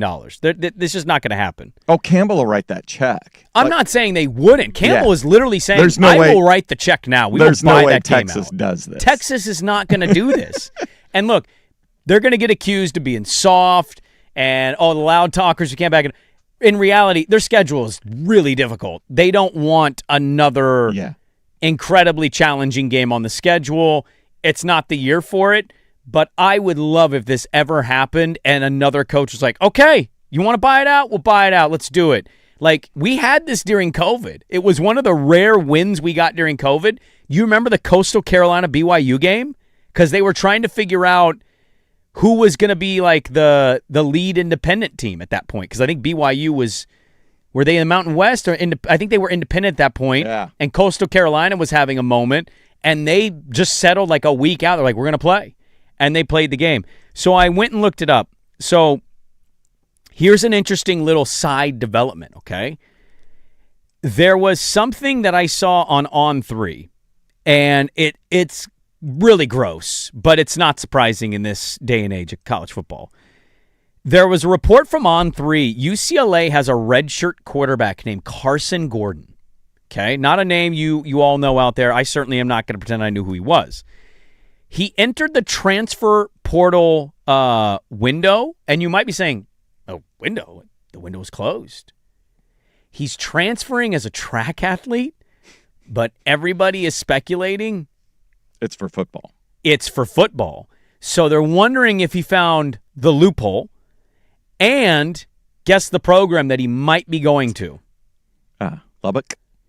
What's a program that might be losing their starting quarterback? We might have a roster spot. We don't know if it is. I don't believe he has announced where he's transferring as a quote-unquote track athlete who's also going to play football. But there's a development there. I don't even know who's going to start for Texas Tech. It might be a guy that's already been established that we've seen. It might be Sorsby because of some random judge ruling. But it's all fascinating. And this yesterday came out, and I just love the idea of it. I wish this happened more. There are fake wrestling adjacent stuff about sports I don't like, but this in particular is something that I love. The drop the gloves, the hell you will, let's just do this. Yeah. Like, Texas won't, but I thought this was a fantastic story. Yep. And like I said, if Texas can navigate its schedule and find a way as an at-large team, I don't see them winning the SEC this year. I mean, I don't know. Do you know if Arch is going to be amazing? Maybe. Who do you have winning the SEC? Because I have no idea. Do you have Georgia? I mean, Oklahoma's bringing a lot back. Oklahoma's got a lot back. We'll see how Lane does with LSU. But I think this is kind of my point is, like, their schedule's incredibly difficult. They have Ohio State. They have to go on the road in Tennessee in September. They have the Oklahoma game. They're at Florida. Summerall's now jumped LSU into this fray. Missouri, at Texas A&M. Dude, like, there's not a lot of super easy games on the outside looking in. I don't know what Mississippi State's working with. You don't know. Arkansas is starting over. Yeah, but A&M's good. I assume LSU and Lane will be good. I don't know how great. much Drinkwitz has left at Missouri. I love Summerall. I thought that was a great hire by Florida, but we've said that about Florida before, and it's not panned out in a while. So we'll have to wait and see on some of this. And Florida, by the way, beat them last year. Mm-hmm. So to me, it's more about, like, they're already in a tough spot schedule-wise, but they're sitting in a position where they could win the SEC. And I know that's a non-conference game against Texas Tech. But the last thing you want is to jeopardize having potentially 2 losses in the non-conference season. No, but if Texas Tech wins the Big 12 or something, they're a 5 seed and Texas gets in as the 12 or something. Now you're talking. If we get a playoff matchup at the end of this thing, yes, inject it into my veins. The playoff committee has to see if Texas is actually worthy of being in the field. Can they rig this so that's your... That's where I wish they would be a little more WWE-ish. Yeah. Right? Like when we went into it last year, we were if talking about Texas hosting. is an 11 or a 12 seed, who really cares? It's about the matchup and... Like I wanted Mario and Oregon to play. Yeah. I wanted that bracket to shake out that way, and we didn't get it. But like I wish they would if you're talking about the difference between an 8 and 9, and you can argue about it, certainly. Yeah, who cares? Tweak it. Give me the matchups we all want. Yes, sell it. This is all about, once we get to this point, because whoever in a 12-team playoff, whoever you have to play, you're going to have to beat 3 good teams in a row. Exactly. So that's how I feel about it. Yeah. Like, there's elements I don't like about sports now, but this is an element I love. Give us what we want. So I'm hoping Texas has enough wins and enough good wins that they're worthy of being in. I don't want to see them slide in. Do you think they beat Ohio State in Texas? I don't know. I'm not a Saiyan fan like everybody else. I'm not either, and it's at Texas, and they damn near won it last year at the Shoe. It really is. This season for them really is all about, can Arch Manning be the Heisman candidate that everybody expects him to be and elevate them to an elite level? Let me ask you this before we go. If you're a Texas fan and this story's popping up yesterday, are you wanting the game? Because I think as a sports fan, I don't even care about this. I want it. We challenged you. We called you out subliminally. You picked up on it, and now you have called us out like all the way. You're going to buy $6 million buyouts for us? I kind of want this to happen if I'm a Texas fan. Yeah, it would be great to do it in Jera's world. I also want to know, because I feel like this is kind of it for Sark too. Oh, really? I think so. Why do you feel that way? Wouldn't his buyout be insane? It's Texas. Don't they have the most money of any program, any athletic program? They have the most revenue, I believe. I think they have the most revenue. I don't know about the pockets being the deepest, but they're certainly in the conversation. Yeah. Yeah. If you're gonna shoot your mouth off as a head coach, which a lot of programs enjoy, and he's very Steve Spurrier-esque with this, which is great. We need more of that, but you better back it up. Like, I want to find out if you're really... So if they don't make the playoff, you think he's fired? I think so. I don't know, man. I think the fan base will... I think given the financial circumstance, I'm not really convinced on it. Did you see what Greg Burns said? He talked the other day about locking up... DeBoer? Yeah, DeBoer. Thank you. And he basically was like, we're just going to bank more on stability than being reactionary to things. Like, allow stuff to grow and to suck and to get great, and, like, don't just overreact. And I know Texas is not Alabama in this, but I thought that was an interesting perspective of, like, how many other programs might end up taking that approach instead of paying $90 million, $80 million, $70 million buyout. Florida State's kind of done it. If they were going to fire him, you would have thought last year was going to be it, right? But the Jimbo Fisher fiasco of him ditching and going to A&M, all of that experience was tough. They had the Willie Taggart buyout. Yeah, I think what will determine that is if any sort of federal legislation gets done and college football does have a salary cap on what they're spending on players. Because I think that's more of, if we have to load up the Brinks truck for players every year and that number keeps escalating at ridiculous pace, no, we can't afford all of these buyouts. We can't be, shoveling it out the front door and have to shovel it out the back door too. Yeah, I agree with that. If they get a cap, if they get a system that allows them to put a cap on it, then they'll go back to buying out coaches. A really fun back and forth with in-state teams between Texas Tech and Texas. Sark barking at them. They barked back. They'll buy out anything.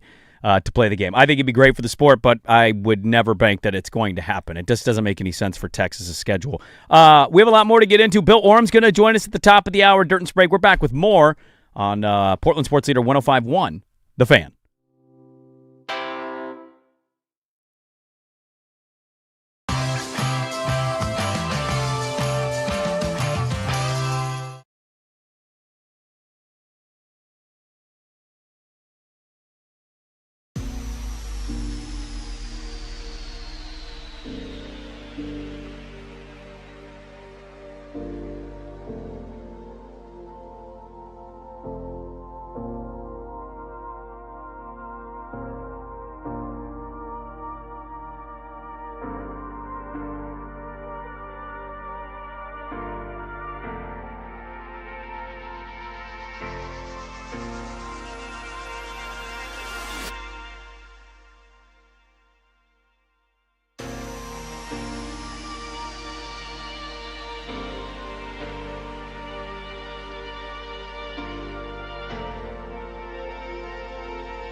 Well, Mr. Move the Team himself, Bill Orm's going to join us coming up here at the top of the hour. Get his thoughts. He went to Carolina, did some interesting reporting over there in Carolina for the Hurricanes and talked to the fans that were just like Ric Flair and got to the Caniacs, as they're known. Is that what they call themselves? The Caniacs. They're loving what's going on right now. Hard to Yeah, they got a chance to close it out tonight. Yeah, they go to the Stanley Cup. And so we'll talk with Bill Orm coming up at 8. Chris Haynes popped up into the news cycle yesterday. Oh, what did our good friend, former friend of the program, Chris Haynes? Yeah, I ruined that relationship, sadly. And I actually worked with Chris Haynes when I was at Comcast. Good little... I always got along great with Chris. Back and forth. I'm not anti-Chris Haynes. I just accidentally text him trying to get Chris Mannix on the show. And yeah. It's like if I would have texted you looking for a different Jason to be on my show. Like, hey, Jason. Yeah. Well, wrong Jason. Jason Mannix. He popped up in the Giannis Blazer conversation yesterday. And so we'll play some of that audio in the third hour of the radio program. And then we'll talk with Nick Krupke coming up at 9 a.m. We talked with Doc Parker, and we've talked some college football with Steve Sarkisian, Texas, and Texas Tech challenging one another. But Texas ultimately will bow out. Something baseball-related that I didn't get to yesterday. Baseball stuff! It was in the Magic Hat, and it was right up your alley. And it's a Dodger dog is what I had as the Magic Hat topic. Gotcha. So one of the Dodgers' minor league affiliates is in Tulsa. Their AA affiliate, the Tulsa Drillers. The Tulsa Drillers, thank you. So they had a really interesting story happen to them a couple days ago, which is why I put it in the Magic Hat. So in the middle of a Tulsa Drillers game, there is a base runner named Kendall George. He's one of their prospects. He's one of the top prospects, actually, Kendall George. He was rounding third, and he scored. Okay, now he was the number 13 prospect and a 2023 first-round draft pick. So this cat has a lot of expectations. Yes. All right? He comes around third, and he scores. And he's like full-on sprinting. He's moving. And as he is still kind of running, but he slows down, he gets to the dugout, all of a sudden, bam, he's taken out around the knee by the Tulsa Drillers' bat dog. Well, he's not taken out. The dog comes out, and he jumps to avoid the dog. He kind of hits the foot, and the foot kind of gets tweaked a little bit with and so the knee. Then he lands funky he on lands his weird. knee. And he starts hopping, and then he slams his helmet off his head because he knows he's hurt. He's pissed off. And now because of this, they suspended the bat dog program. Have suspended the bat dog program. And I haven't seen an update on Kendall George's knee injury. They think it's not as severe as was first feared. I think he, in his mind, was thinking ACL or something awful. So I think it's more a strained patellar tendon or something like that. Which is good, but not good in the... Watch the video, the bat dog sprinting out, and he's just being a good boy. Yeah. He's just being a good boy. These are trained. There's other minor league teams that have a similar program. They're trained... It's not like just, the team owner's bringing his pet, No, this is a pretty frequent thing. Yeah. This has happened in sports for a while. Several different minor league teams that have a bat dog program. I can't even really blame the dog here. I'm more like... No. I think I'm more talking to my guys. I'm like, guys, this dog's going to sprint out to grab that bat. Don't beeline right to the entryway of the dugout. Kind of go at a weird angle and then kind of slowly walk in as the dog makes his way out. I'm not blaming Kendall George, but I kind of am because I love dogs. Yeah. And I'm sad that they're going to suspend the program because he got hurt, but I thought it was funny because it was your prospect. Yeah.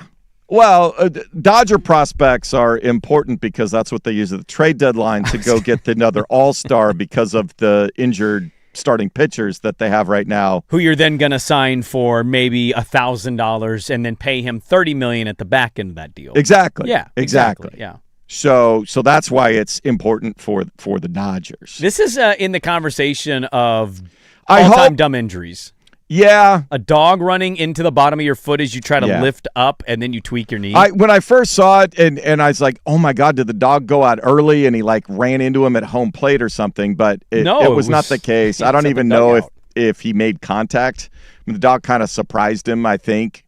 I think they will, because I believe there's handlers or somebody in the dugout that's there to take care of the dog. Yes.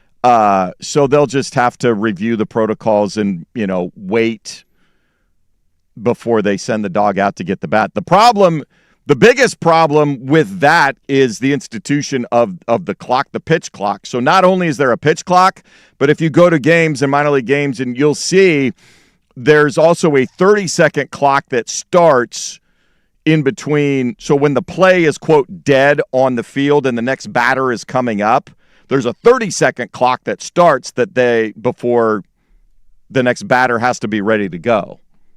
Yeah, so the dog is doing the right thing to get out in and out of the situation. Exactly, yeah. But you might have to send him out a little sooner rather than waiting till the entire play finishes and the guy gets out of the way. So, yeah, there's a few things that they got to figure out. It'd be very interesting to find out if Kendall George hates dogs. Yeah, I was wondering that too. The way he slammed his helmet looked like a guy who hates dogs. Yeah. Not like hates dogs goes out of his way to hate them, but more like, I'm good. I don't need a dog. Not a big dog guy. I could be wrong on that, and he could end up having his own dog. But it'd be very interesting to find out if he did, because the way he slammed his helmet was, these damn animals, is kind of how it felt to me watching it. But I thought it was a really fascinating story because how often, we know that bat dogs have been a thing. You don't see them get somebody injured all that often, and then it ends up being one of the top prospects, to your point, that they're probably going to trade at some point. It's just a funny-looking video, but unfortunate for Kendall George.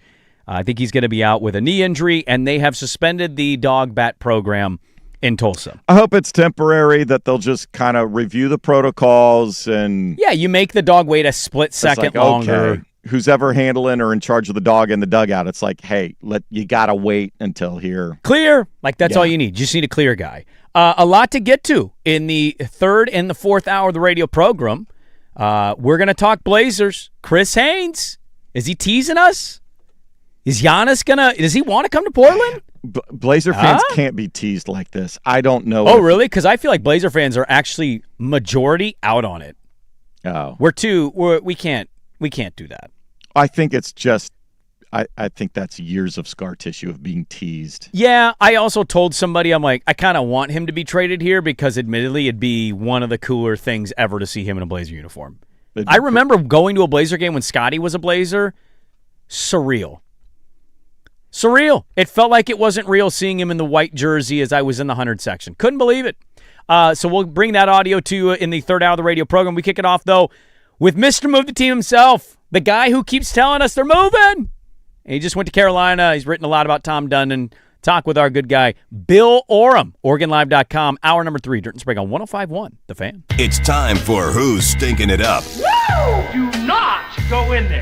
A sports lowlight, ripped from the headlines. We couldn't do diddly poo. Brought to you by Three Mountains Home Services. Schedule your appointment online at threemountainshomeservices.com. San Antonio has it.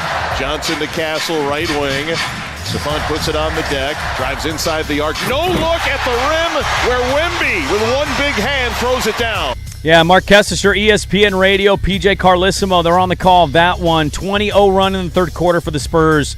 Helped put this one away. The Thunder never held the lead. It's their first playoff loss without holding a lead since the 2016 West Semis, coincidentally against the San Antonio Spurs. Also had their season-low 13 points in the third quarter. Who's stinking it up? Oklahoma City in Game 6. Brought to you by Three Mountains Home Services.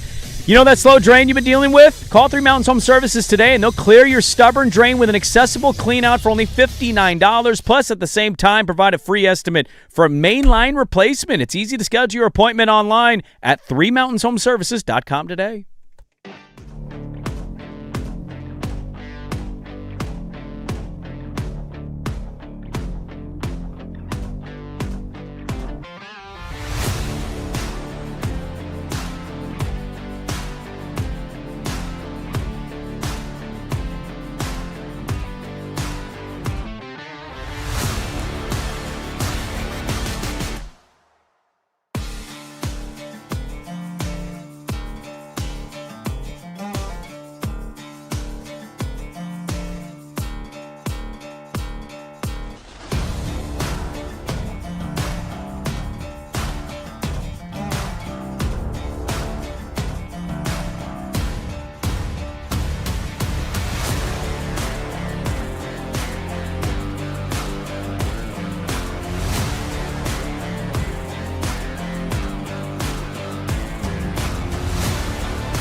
Now, from the George McCoy and Warren Allen Sports Desk, a Sports Center update on the Fan Sports Network, 105.1 FM and 1080 AM.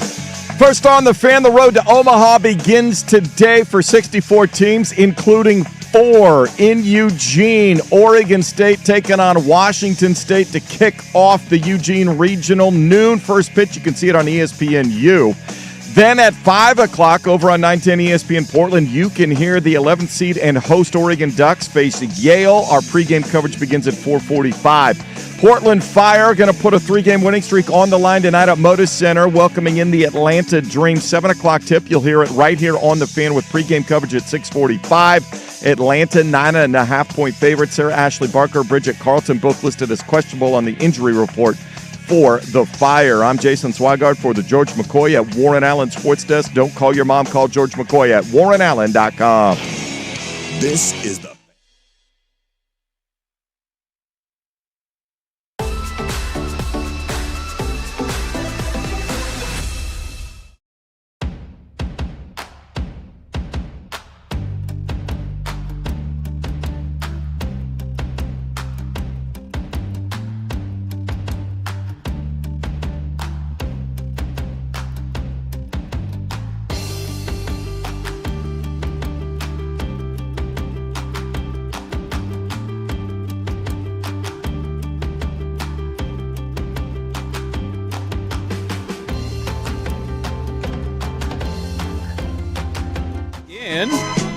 the third hour of the radio program, Dirt and Sprague here on 105.1 The Fan and the Fan Sports Network. Happy Friday, everybody. We're partying on here on a Friday.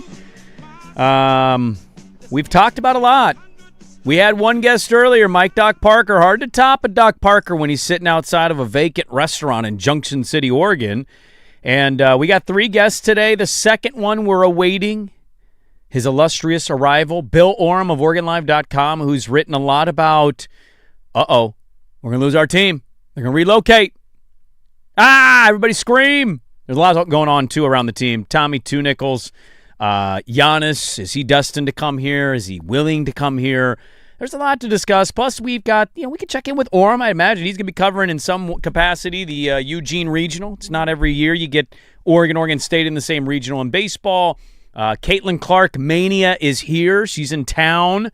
They lost to the Valkyrie last night. She was terrible in that game. Is she going to rebound and play better on Saturday? So we could talk with him about that. And we will get to the audio. The Chris Haynes audio. He's saying Giannis Antetokounmpo is willing to come to Portland, Oregon. Now, sign an extension. I don't know about that. We don't know. I don't even know if you trust it.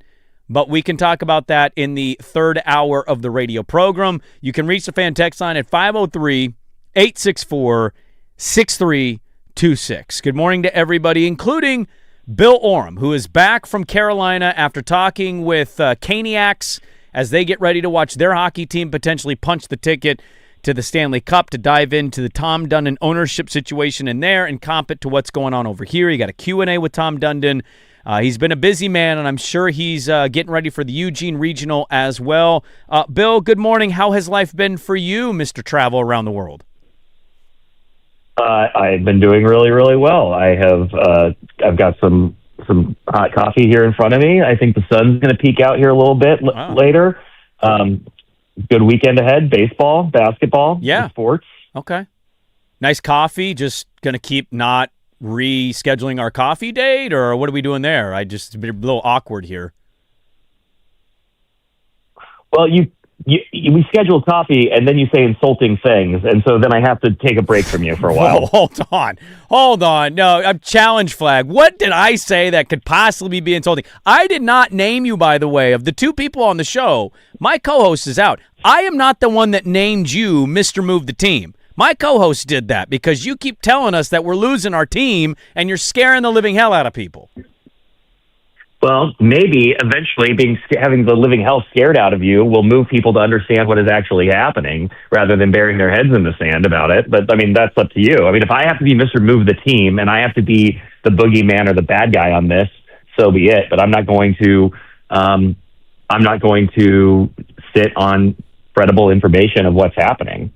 Yeah. Like, I have a job to do. I think it's very interesting, that situation between the city council, because we know they're going to get the funding in one end, and I read your Q&A with Dundon, which was really good, and here's where I sit with it is like he is just in no way indicated, even like in a weird answer way, that relocation is a possibility. I don't even think he's panicked about it.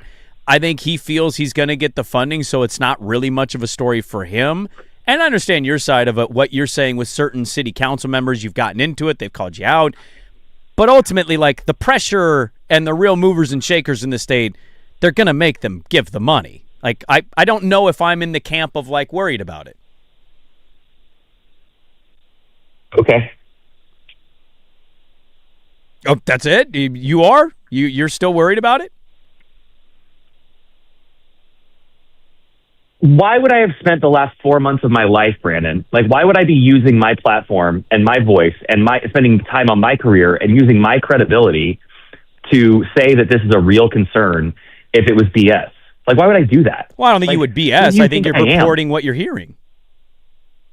Like, who do you think I am? There is genuine fear at the top of every pillar of government, the state, the city, the county, that this deal could not get done. And then the question is, if the deal doesn't get done, what is the consequence of that? Those are the only two questions. Is the deal going to get done? And if it doesn't, what happens? Is the deal going to get done? I do not know.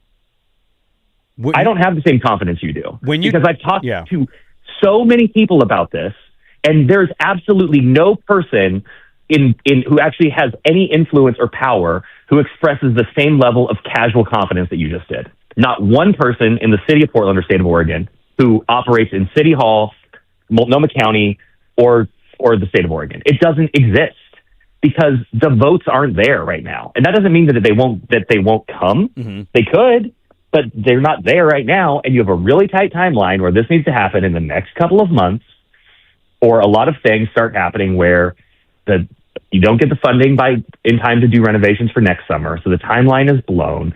You already have Tom Dundon having been rejected by the city of Portland once, and a clear path for him to say, we tried, they didn't want us, now we have to see what else is out there. Like, that is the path that I see happening. The fact that Tom Dundon hasn't directly threatened relocation is so what? Like, by the time that he says something that threatens relocation, it's too late. You don't think he said anything that nodded or winked at it? How about when he said in the Q&A that you read, when he was asked if when I asked him about city councilors, wanting to make changes on what he views as a done deal, and he said, well, if they want to make changes, we're going to have to take a step back and look at the whole thing. Like, what does that indicate to you? That's not like just like, oh, well, we'll take a look at what they say and like we'll consider it. No, it's like if you want to ask for more from us in this arrangement, we have to consider the whole thing and what we're actually doing here, is what he's saying. And that concerns me. That should be scary, because as soon as he takes a step back and starts looking at whether or not the deal is one that he likes in total at all, there's a much better chance of it falling through. And if this deal falls through, then everything is on the table. So I guess the follow-up to that is somebody that read the Q&A. I read that quote, and I guess my interpretation, and maybe this comes from a reader's standpoint of how I feel, and I'm already projecting my emotion into the response. I didn't read it in the same tenor that you just walked it through there, because I think the tough part is if I myself personally am not concerned or not there yet, I'm reading that as like a negotiator who's hearing, oh, okay, we have to renegotiate. And like, I'm not there. I'm not talking to him. You are. Are you getting any sense? Like, what is he like when he's talking about this? Is he calm? Is he measured? Are you getting a sense of like a little FU energy? Because I think that's the tough part from my perspective is I read it and I'm like, oh, okay. But I'm not the one that's talking in front of him or on the phone or whatever it was. And so I'm more kind of curious from your point of view, when you've talked to him about this, how it kind of feels from his end when he's answering some of these questions. Well, I think there's a frustration. I think there's a frustration on the part of, everybody on his side of the deal. I think there was an expectation, from the Blazers and what this new ownership group was expecting when they bought the team, that this was going to be more or less a buttoned up arrangement by the time the team was bought or by the time the deal closed in March. The state obviously took care of its piece, and that is the big piece of the $600 million package. The $365 million that the state procured. The city and county are on the hook for the other $200+ million. And so I think the expectation was that once the state took care of its piece, the city and the county were going to be shortly behind. So the fact that this is still being discussed in the terms that it's being discussed, I think is really frustrating and causing some alarm within ownership and within the people who've been negotiating on behalf of the Trailblazers. Gotcha. I think the way that they view this is the city council obviously has a say in this. I mean, that's the way local government is designed. But there was the way that this arena deal was sort of constructed was the mayor's office, the governor's office, the county commission, and the Blazers came together and said, this is a deal that everybody can get behind. But then, of course, that needs to, the governor had to essentially take that to the legislature. The mayor has to take that to the city council, and the county commission president has to take it to the county commission. And everybody has to kind of take care of their own house in that sense. And the city and the county are both a little up in the air right now, but the city is kind of where the focus is at the moment. But I think the city council is looking at this as though this is the very beginning of the process. And this is something that has been discussed by the Blazers with the mayor's office, with the city, since before Keith Wilson was mayor in a former charter. So this has been something that has been hammered out over a significant amount of time and gotten to this point now where the city council should scrutinize the deal and should have questions and should look at it closely. But the framework more or less is the framework. And so there are questions to be had about, the actual details of the lease. But the first step is, how are you going to pay for this arena if a lease is negotiated? And that is the piece that, I think people are getting hung up on now. And I guess for me, the way I look at this, I think the Blazers and Moda Center are a huge community asset. I think Moda Center needs to be a modern building that attracts events, whether the Blazers are here or not. So you might as well take care of it while the Blazers are here. But I think even beyond that, it just is, this is a $600 million project. The building is owned by the city. And, once this whole thing is completed, the state will have an ownership piece as well. The city is not being asked to carry the load here. The city is being asked to pay, a less than a third of the upfront renovation cost, even though the city is the one that owns the building. I think the city is, I know that this is not going to be a popular opinion with certain people, but I think the city is actually getting a good deal here. Most of the arena renovation is being paid by the income taxes of players, in terms of the state bonding, and then a lot of the city funding is taxed from the sale of the Blazers, and it's the fees on tickets that are collected on Blazer tickets. And for years and years and years, those fees have gone to fund other things in Portland. They have funded the renovation of Providence Park. They've funded renovation of other city-owned facilities. And what the construction of the deal as agreed to, or at least as proposed, is that those dollars that have been essentially made for the city on the backs of the Moda Center and the Trailblazers for 30 years, instead now go back into the Moda Center. For years, they've been funding other projects around town. And, I don't want to sound like I'm doing work for the Trailblazers here, but the reality is that, the Moda Center was privately owned for 30 years.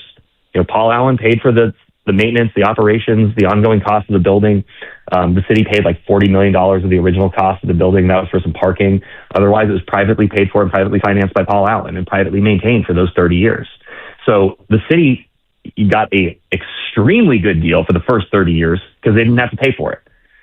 And now I think, when this was sort of the way it was arranged in the original decision to sell the building back to the city for $1, the city didn't get hoodwinked on that. The city knew what it was doing, and the mindset around the city at the time was sort of, it's our turn. It's our turn to take over the cost and operation of this building. So that was sort of the aspiration of this in the first place. And that's where we are now, where it's if it's your turn, then this is how you do it. Hey, Bill, it's Swag. I'm curious, the women's Final Four is coming in 2030, and I know part of that deal, there were some upgrades that had to be made separate from the Blazers. Is that being taken care of by what is in this proposal? Or if the thing falls apart completely, what is the city or state still on the hook for in terms of improvements for that 2030 Final Four? Yeah, it's such a great question, Swag. Thanks for bringing that up. So my understanding is that the 2030 Final Four was not awarded on the condition of an upgraded Moda Center. It wasn't a requirement, but an upgraded Moda Center was part of the pitch that Sport Oregon and the Trailblazers made when they, Rip City Management, I guess I should say, made when they bid on the 2030 Final Four. And that event is corresponds with the timeline of the renovations. If they were to do the renovations over the 3 summers as proposed, the building would be done in the summer of 2029, and the 2030 Women's Final Four would be sort of this event, this showcase event for Portland, this global event for a renovated Moda Center, but to put the city on display. And I think the idea was, Portland's back. And so if you don't renovate Moda Center and the Blazers aren't here, let's say, right, doomsday scenario, you still have the Women's Final Four, but what you lose is the juice of a sort of, being able to put your best foot forward as a city and as a venue. So you still have the Women's Final Four in 2030, but are you going to get other events? Are you going to get a WNBA All-Star game? Are you going to get an NBA All-Star game? Certainly not if the Blazers are here. But I think that, that the design of this was for that event that you're talking about to be sort of the on-ramp to more great things for Portland. And I think that if Portland falls short of being able to deliver on that, it becomes much more of a standalone event that doesn't have that same, accelerating force for the city and through sports and events. Bill Orm, our guest here, OregonLive.com is where you can find all his good work. He's getting ready. We got a Eugene Regional. We got local teams attached to this one, which is very unique in its own right. I want to ask you about that. One more. I read the piece on how the Hurricanes fans feel about Tom Dunn and how completely opposite it feels. We've noted as a show, some of the stuff and the narrative-based stuff with him being cheap, it ain't great optics, but we haven't overreacted on our show because I don't really have a lot to overreact to. I didn't really care about the T-shirt thing. We've seen staff cuts with new ownership groups before. I know that's a sensitive subject for some, but I haven't seen a whole lot, and we should allow a guy a little more time than to be jumping down his neck. We haven't even had a coach hire yet.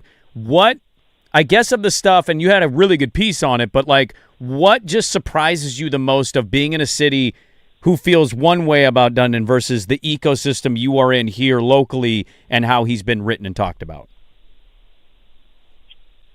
Yeah, I think that what was most striking was the lack of focus on ownership. Certainly people are aware of him and his reputation, but they're excited about the team on the ice. They're excited about, they believe in the coach. They believe in the GM. They love the product. And so everything starts with, we have a great hockey team. And this is the guy who made sure that we have a great hockey team. They don't care that the business operations of the Hurricanes is significantly smaller than most NHL teams and certainly NBA teams. There's an awareness, but not a focus. And I think that, that's the misfortune of the situation here is that, Dundon came in and those changes immediately became such a focus before, there's any chance for him to, like you said, do anything, right? There hasn't been a single decision on the basketball side yet that impacts the future of this roster. And if the Blazers do somehow become make the playoffs 8 times in a year, or 8 times in a row, and they go to the Western Conference Finals 3 times in 4 years, people are going to be pretty excited about the team, and they're going to be a lot less concerned. But I do think that there is and I've said this elsewhere, I think, that this is a really challenging fit culturally. You have a really, hard-nosed sort of presents as unempathetic, Texan billionaire who made his money, the ways he made his money. And then you're in Portland with feelings, for lack of a better term. Like, it's a really clunky fit. It's not a match you would draw up between city and team owner. And I think there's going to be some real growing pains there, and there have been. Raleigh, a little bit better fit. I mean, it's a really business-friendly climate. Yep. It was a lot easier for him to get a deal done. I'm going to have another piece on that. I think he certainly has made his enemies along the way, but ultimately, I think that he's been seen as a really positive addition to the landscape in Raleigh, and we're just not there yet. Final one for you, man, because we appreciate the time. I know it's a busy day. It's Angel Reese, Caitlin Clark Mania weekend in the WNBA locally. We've got the Eugene Regional about to first pitch in about a little less than 4 hours. We talked with Mike Parker earlier about that one. I'm just kind of curious. We had a Game 7 Saturday. I know it's not a local team, but it's still a Game 7. Just how you balance all the sports on our plate locally and then even from a national perspective.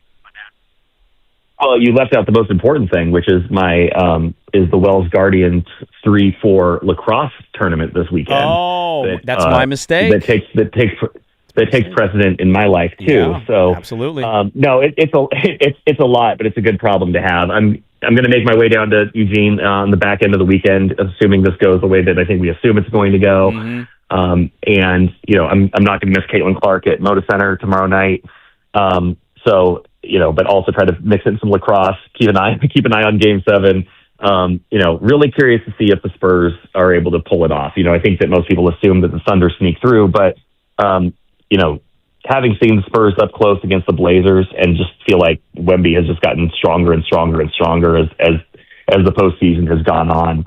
I think that Spurs team is an absolute juggernaut. I tweeted this last night, but I think that Dylan Harper is going to be a 10-time All-Star. And I just think that team is, if they're not in the finals this year, it's not going to be long. So I think we're kind of at a pretty exciting inflection point in the history of basketball, frankly. But it's going to be a really busy sports weekend, and I'm excited for it. Something to talk about, frankly, Brandon, other than Tom Dundon, which is welcome, because that has been obviously a dominant topic. And listen, it is an important topic, and you and I can disagree about what the eventual actual impact is, mm-hmm. but but this is a really important moment for Portland, and how Portland handles this and how Portland decides to move forward with the arena is going to say a lot about the city and our aspiration as a city and our ability to deliver in big moments. I think that's where we would agree, no matter what your stance is, and you're far more sourced in reporting it than I just was giving you a thought as a longtime guy who's heard it before. I'm not quite there, but we would agree on this is a big moment for the city. They need to get their head out of their ass. They need to be kind of locked in and focused on how to make this whole relationship really good. So we would agree there.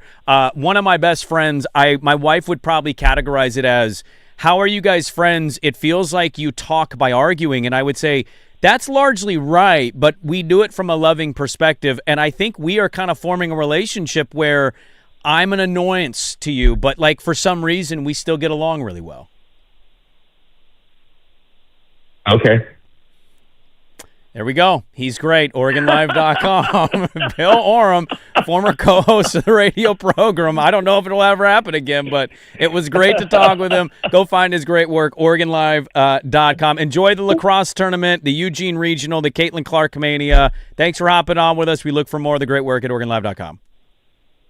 I look forward to couples therapy with you later this afternoon, Brandon. Absolutely. It'll be delightful. I can't wait to unpack all our feelings there. I am from Portland, so I'm one of those people. Went a little long there with Bill Oram. Let's address some of the stuff on the other side. And is Giannis willing to come to Portland? Next on The Fan.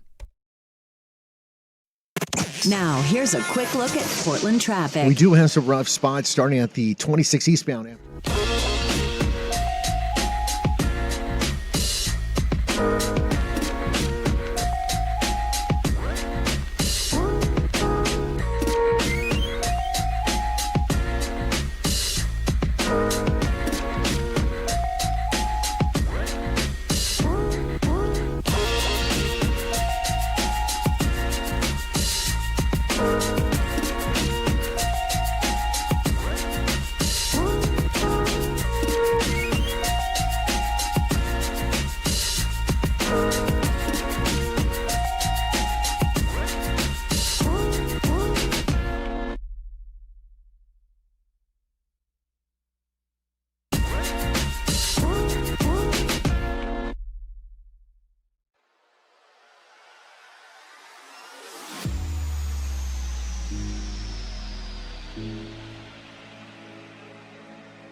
From the George McCoy at Warren Allen Sports Desk, a Sports Center update on the Fan Sports Network, 105.1 FM and 1080 AM.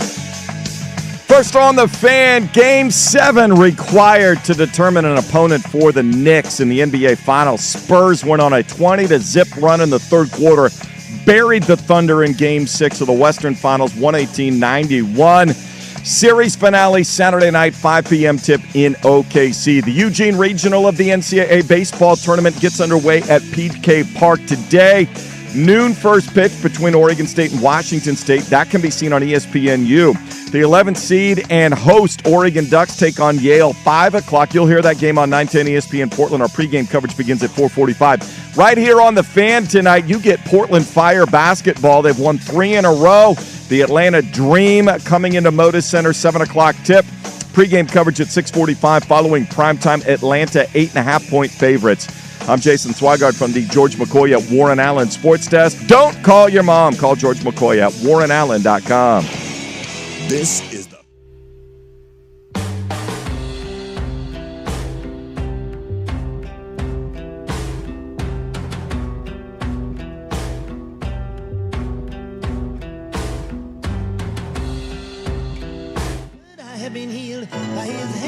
All right, 8:28. Welcome back in. A delightful little Friday. Swag asked the best question of the interview, damn it. Great question, Jason. I think he wanted more you and less me.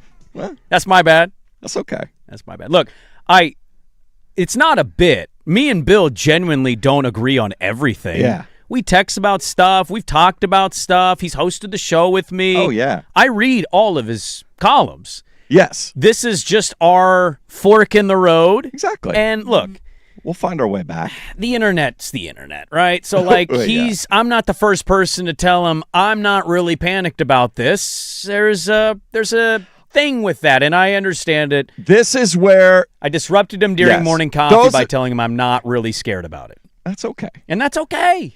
We'll go. We'll get, we invite him. We'll do breakfast after the show. Well, he owes me a coffee date. We had a coffee date months ago. He had a thing. He popped up. He's like, I'll reschedule this. What I would say is this. Where we ended, though, is where we do agree. Everybody believes. Get your head out of your ass as a city. If Portland ever wants to be considered for anything sports-related big time down the road, they screw this up. Forget it. You think you're getting a baseball team but not doing this? You're an idiot. And by the way, welcome to the party, Sacramento. They have a group now that wants to dive into baseball since they've got the River A's. Yeah. So you're going to have more West Coast competition for that. And I've never really been not never.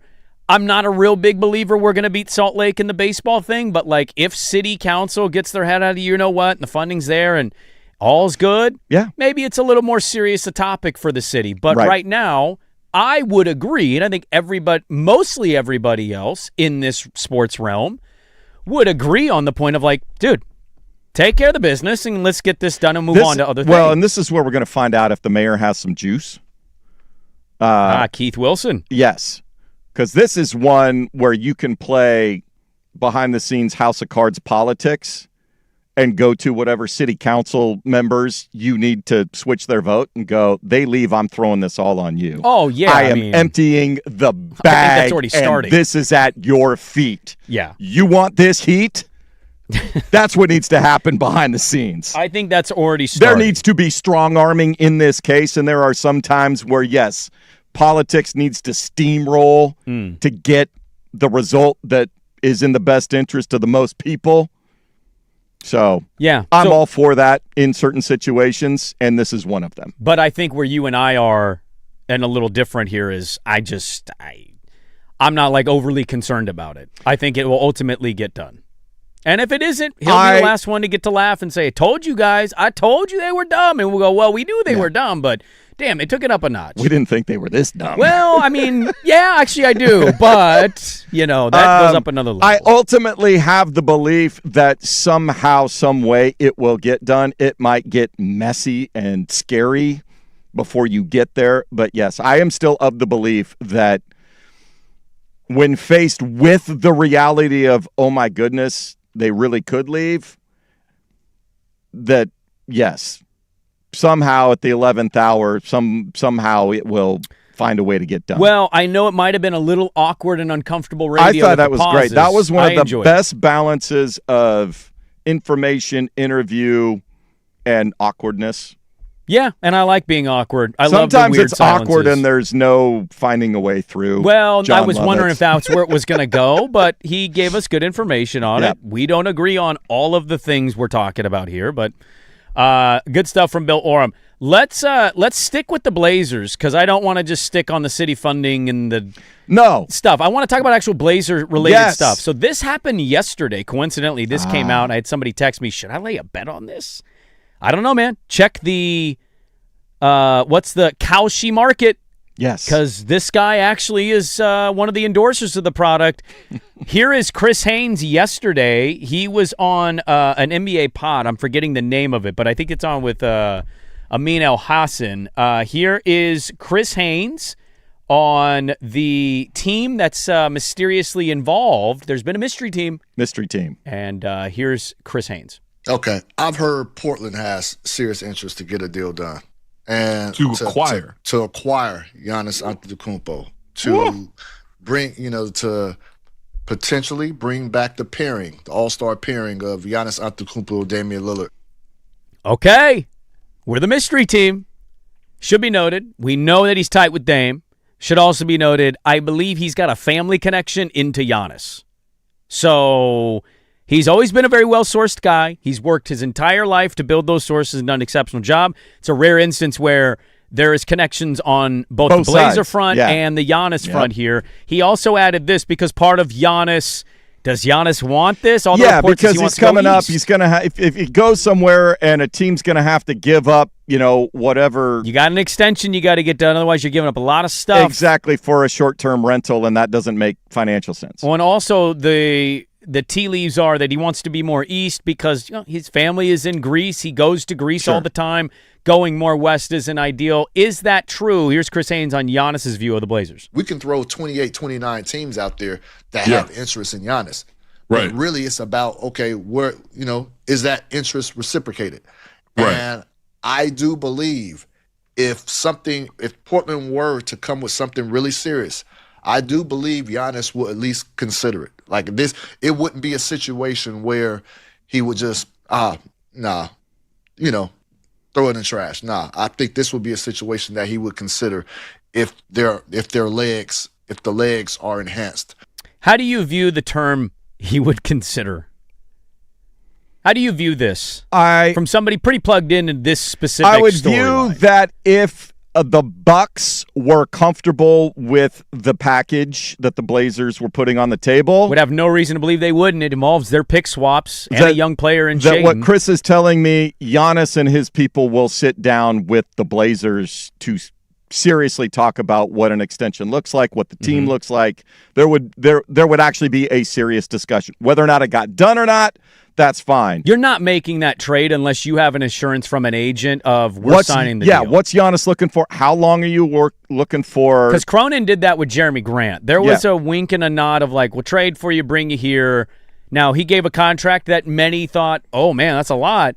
I don't believe this organization operates in a space of, let's just risk it all and hope we can convince him. I think you're here. I think what Chris Haynes is telling me is if Milwaukee goes to Giannis, say, hey, we've got an offer from Portland that works for us, will you talk to them? Dude, and he'll sit down and talk to him seriously. Talk about a little bit of a narrative flip here. Now, I think when you talk about funding and you talk about cheapness, like you get a bit of a polarization here in some capacity, right? It's I'm worried about this guy. I don't like this guy. What's this guy's MO? He's been telling you all along, I'm cheap and I want to win. Talk about a narrative flip for a reputation. If he hires a coach of note, a Tiago Splitter, he gets a Jeff Van Gundy. All right, well, there's the whole nobody will work for him. He only hires people for $800,000. Like that narrative's gone. If he gets the city council or they get the funding from the city council and the county and then they add in the state money and the renovation money is there and you get Giannis, boy, you go from being like the guy everybody wants to make fun of and come up with nicknames like Tommy Two Nickels to holy crap, dude. The funding's there. The renovation's happening. You got a serious coach. Oh, my gosh, you've got a roster piece that, I mean, I'm not really sure it's even remotely close. It'd be the biggest acquisition in franchise history. Now, will it pay off the way Scotty did and get you to a West Finals? I don't know about that. But, dude, if we're talking caliber of player and what it would mean, like that's the biggest acquisition of your franchise's history. Yes. So it'd be quite a narrative flip for old Tommy D if they pulled that kind of trade off. And it would, obviously from a basketball standpoint and certainly short term. Do you want it? I would be down. I'd want to see how much they're giving up. What do you have left? I mean, picks, Shaedon, and Jeremy. Yeah. I have to assume that's the deal. That's it. Because you need the money to work, and then you got to give them their stuff back. Yeah. If that's all you're giving up and to take a crack at, and you can somehow keep Rob Will out of the deal. Rob Will is, I think he's a free agent, isn't he? He is, but here's the interesting I don't thing know about the if picks. there's nothing left for him after you do that deal that he has to go somewhere else because you don't have any cap room left. So the Board of Governors agreed to the 3-2-1 tanking proposal, anti-tanking? Yep. Did you see the Grizzly thing on that, the Grizzly pick? Yeah, they're hosed. The controversy. So that's why they were the only no vote. Well, it's a fascinating conversation of like why picks aren't grandfathered in before you just randomly took this up as a big deal and then changed the rules of it. I'm with the Grizzlies on the vote and how it all kind of went down here because their 27 pick for Utah, it can't be top 5. Yeah.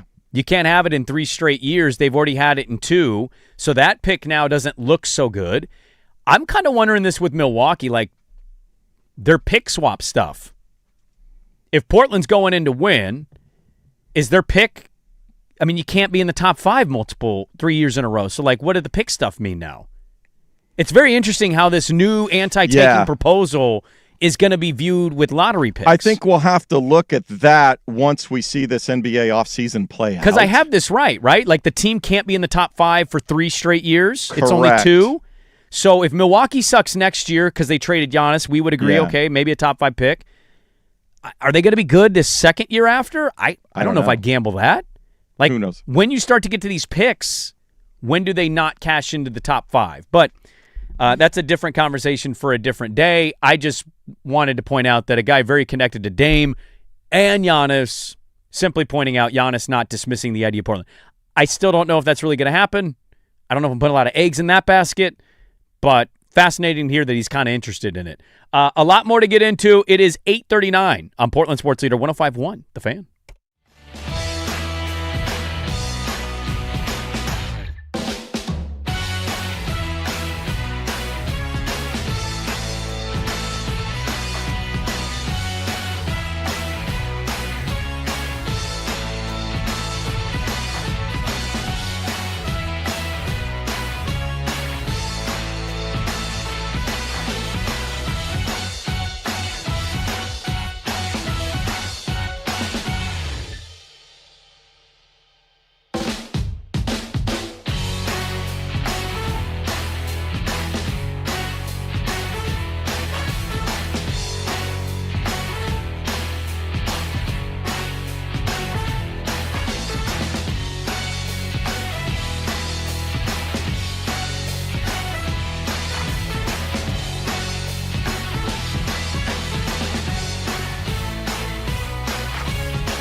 FM. Well, we stopped Mike Parker in Junction City.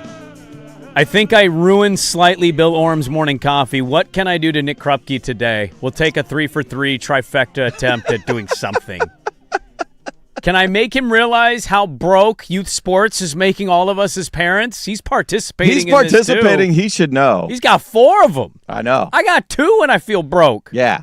But we'll talk with Nick Krupke. It is Caitlin Clark, Angel Reese weekend. You got a big weekend there. The Thorns will play their final game before the World Cup break this weekend. Hot and thorny. Yep, we got the WNBA. And then you got the Eugene Regional. I know. We'll talk with Nick Krupke coming up at 9 a.m. I got NFL OTA audio. Yeah. Did that yesterday. We did some of that yesterday. We got a few more today.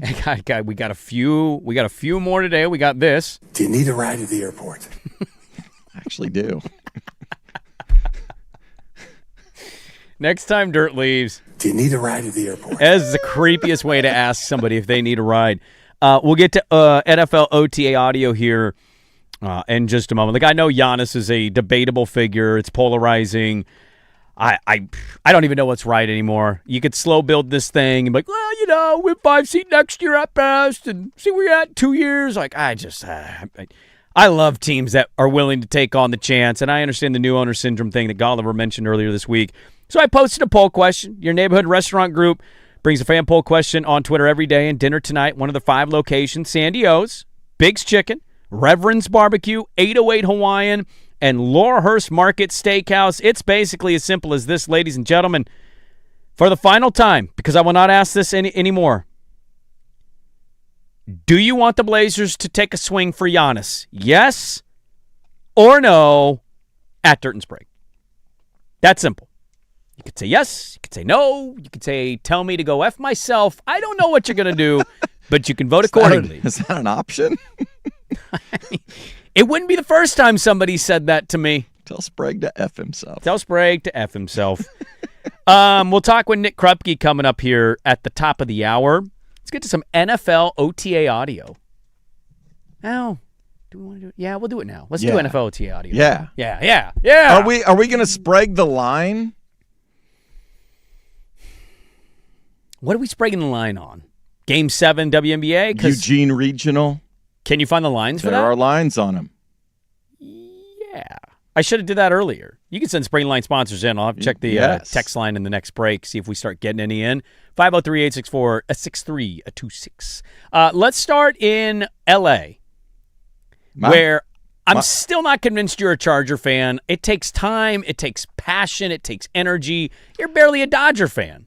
So here's the Justin Herbert missed a couple weeks of workouts with the team. He was on tour with his honey. Madison Beer. I mean. And why wouldn't you Is anybody blaming him for that?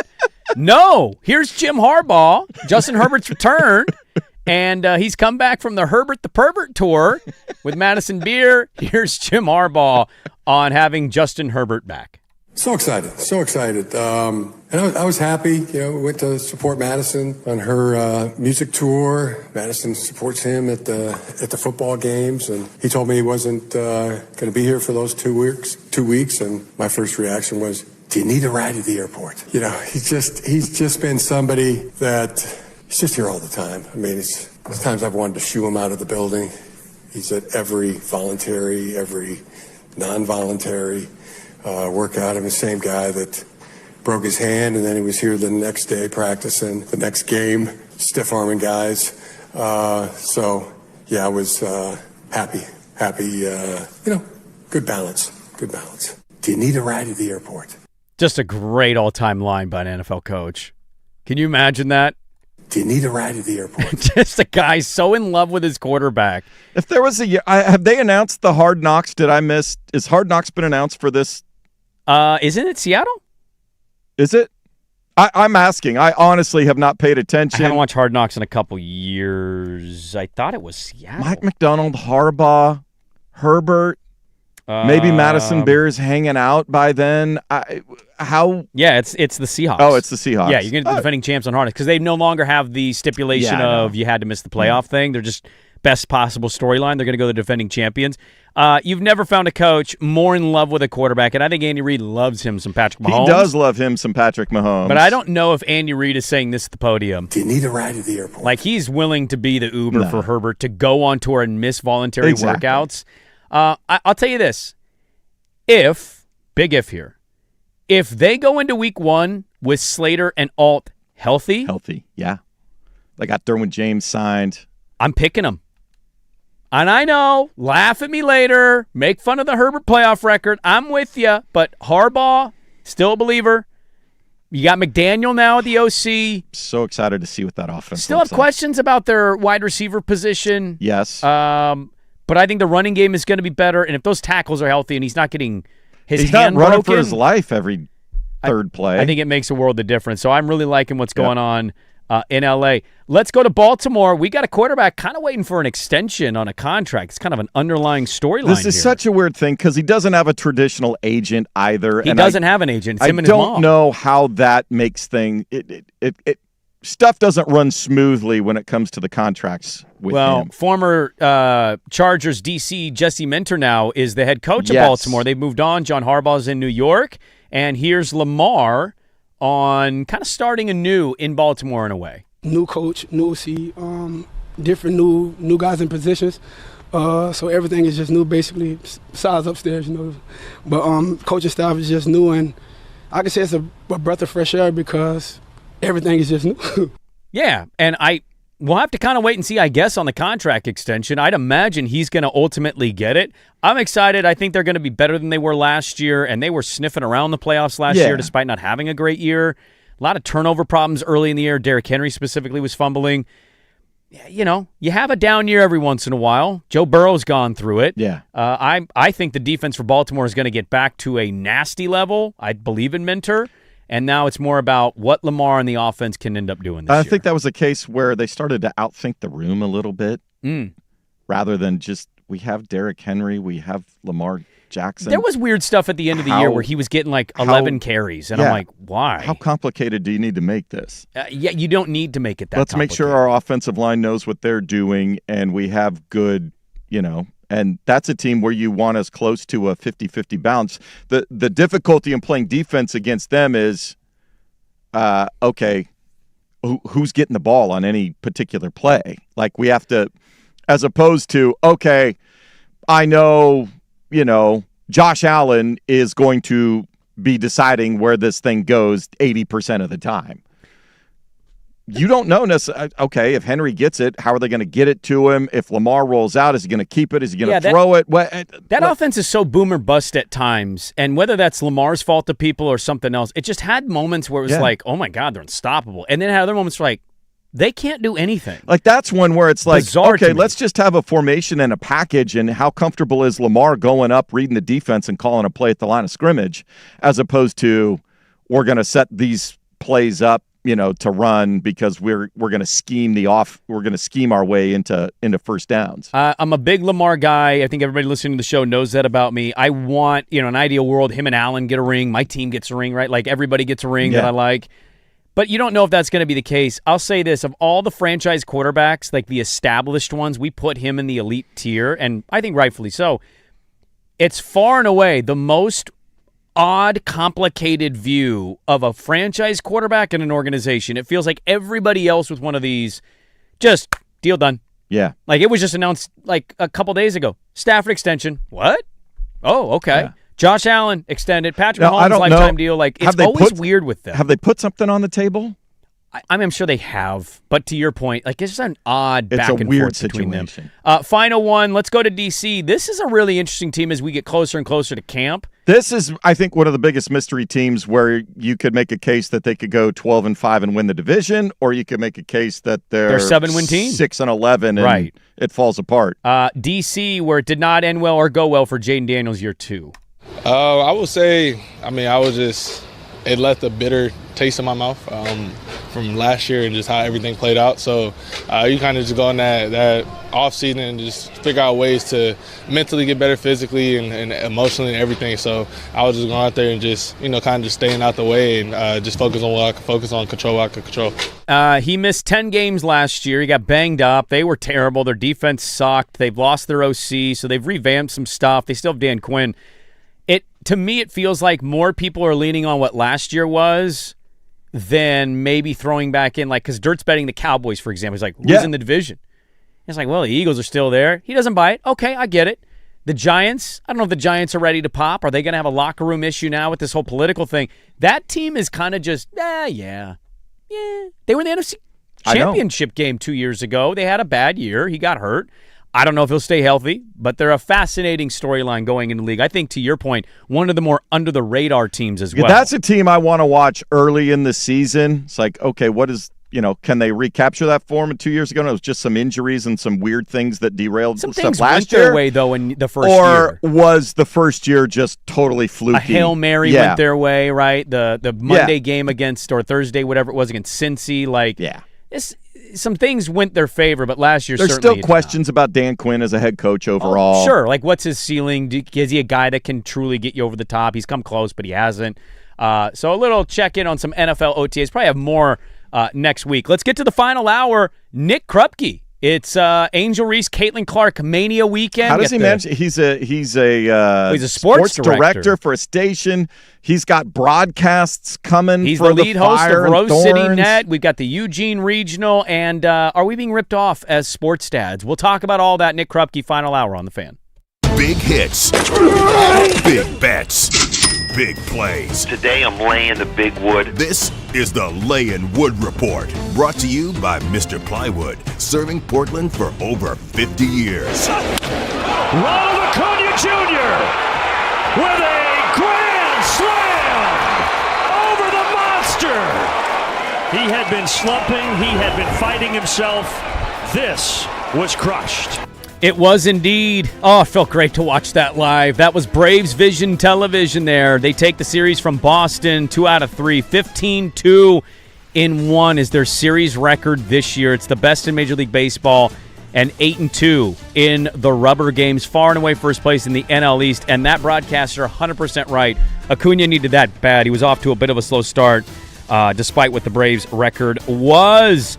Layin' Wood Report is brought to you by Mr. Plywood, serving Portland for over 60 years, delivery, custom cutting, and special orders. Great customer service at Southeast Stark Street, or you can visit them online at mrplywoodinc.com.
Now, from the George McCoy at Warren Allen Sports Desk, a Sports Center update on the Fan Sports Network, 105.1 FM and 1080 AM. First on the Fan, the road to Omaha starts today. It includes PK Park hosting the Eugene Regional with a lot of familiar faces. First game up at noon on ESPNU, Oregon State taking on Washington State.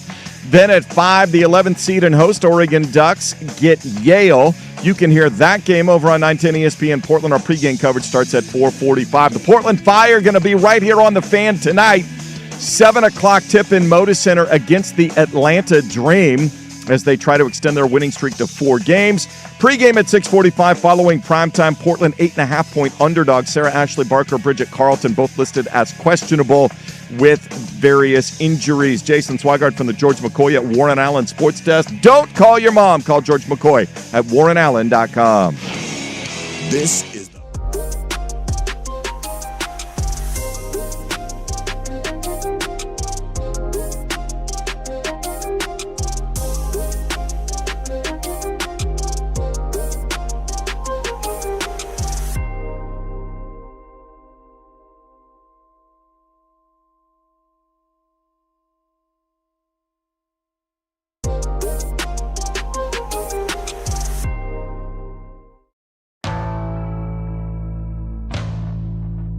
back in.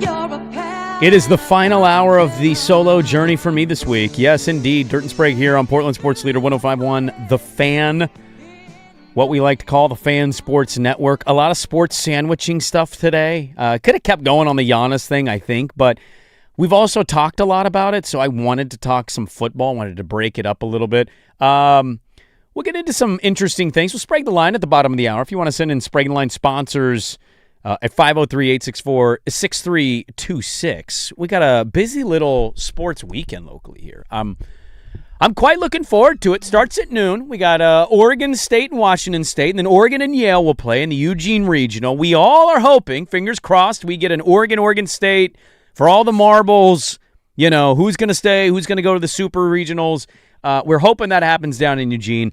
And it is Angel Reese, Caitlin Clark Mania Weekend, which begins tonight with the Atlanta Dream in town. And then tomorrow, Caitlin Clark is coming up from the Bay, where she played like doo-doo. And we'll see if she can rebound because the Portland Fire are red hot and rolling. So to kind of talk about all sports things, including that big weekend at the Moda Center, is our good friend, the sports director. For the first time, let's introduce him properly. The sports director, not just a TV host anymore, but also a great host on the new and improved, the Rose City Sportsnet. Our guy, Nick Krupke. How we doing, Krupke? Good morning, Sprager. Oh, it's nice to hear your voice, man. How you been? You've been so busy. You're always on my television now. Yeah, we're just kind of all over the map, you know. I'm just bummed that the dirt guy isn't there. Yeah, the dirt man can, you know. I mean, look, I got a solo gig for 2 days. We'll be okay without him. I would argue it's going to be a better conversation without him. How do you like that? Potentially, yeah, I guess so. Yeah, big weekend, man. Little baseball down south, bunch of hoops, some soccer. Let's do it. How are you feeling? I'm curious because I've been watching the Fire games. They have surprised, as you've noted along the way on the broadcast, and I've really enjoyed the coverage, man. What's it been like to be around a team that, you know, it's early, but kind of getting to a point where this is going to be real to a lot of people, where they've been kind of the surprise story of the WNBA?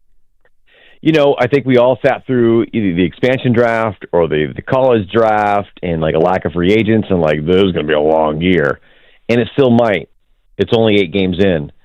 But the fact that they got a winning record right now, if the playoffs started today, they'd be in the dang thing, right? 5-3. Yeah, they got New York a couple times. They're not quite right yet. It doesn't even matter, okay? They just, like, it's a team that plays with joy, and it's a bunch of players that were, like, the 4th, 5th, 6th option, and nobody's needed to be like the stud. I know it's Bridget Carlton, but she doesn't even need to be like the dude, right? If we're using that kind of phrase, like everybody who plays is scoring. I mean, you get all 10 scoring. You've got maybe 5 in double figures. 3 of those are coming off the bench. Just like a bunch of bit part players that, like, this is such a huge opportunity for them to be more than what they've been in the past. And so far, so good, man. And we'll see. Now, look, it's different tonight. We'll see what they look like against the first place Atlanta Dream. Okay, we'll see what they look like tomorrow. They got smoked by Indiana, of course, last week on the road without Caitlin playing. So if she does play tomorrow, these are really good tests to see where they fall in line. But hey, you know this, the fire pit is going to be ripping, man. If you haven't been, what a fun new adventure to go check it out. Yeah, when she missed the first game, we were bummed to tune in and not see her, and then the WNBA was like, "Yo, you can't be missing games. You're too important." And then I watched that game last night. Good game against the Valkyrie. They have a final shot with like 0.6 left.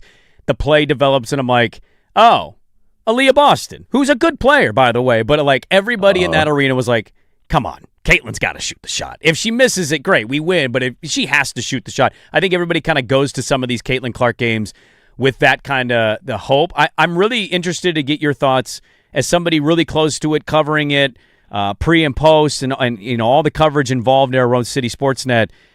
Alex Sarama is a name, and I think you and I have chatted privately off air about him because you're involved with your daughter's youth sports. I'm involved with my daughter's youth sports, and coaching basketball as somebody that was doing it for a couple years. And then I catch wind of his book, Transforming Basketball, and I basically, it's my sports Bible. My book is so worn. It's got all these little Post-it notes of pages that I wanted to remember. And then they hire him, and I'm like, oh my gosh, look at the synergy here. This guy's in my life. I'm reading his book. I thought he would be really good. The record is better, and I thought they'd ultimately lose games at the end, and now they're like the best fourth quarter team in the W. I'm kind of just curious what he's like to be around day to day and just watching his style of play that's very unique, very different.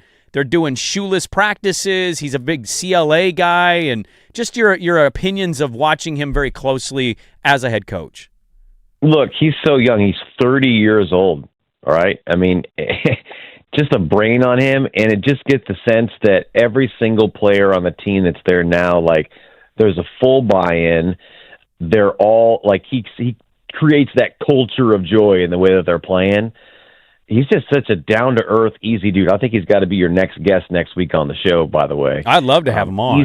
Easy to communicate with, open book, open practices. You know how it is, like, going to stuff and, like, all right, come in. You watch them stretching, right, or shooting free throws. Like, he's intentionally allowing us, not the full time, but like a half an hour of practice, like full go, full run plays and whatnot. Yeah, it's not like a top state secret with how they're playing. Yep.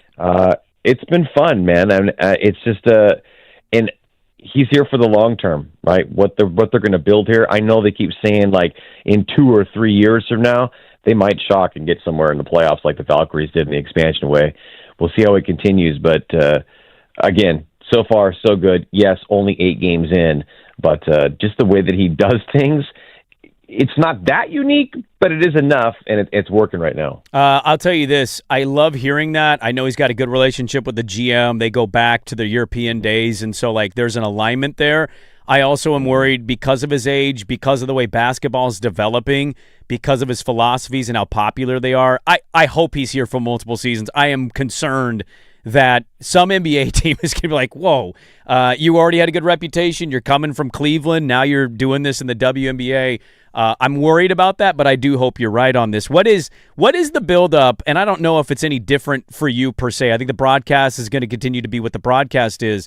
But there's definitely a slightly different vibe here than the Connecticut Sun coming to town. When you get very popular player Angel Reese, and then you follow that up the next night with what we hope is a Caitlin Clark is playing game, there's a bit more buzz and juice, I think, involved around the fire and getting sports fans a little more amped up than a run-of-the-mill Wednesday night Connecticut Sun matchup.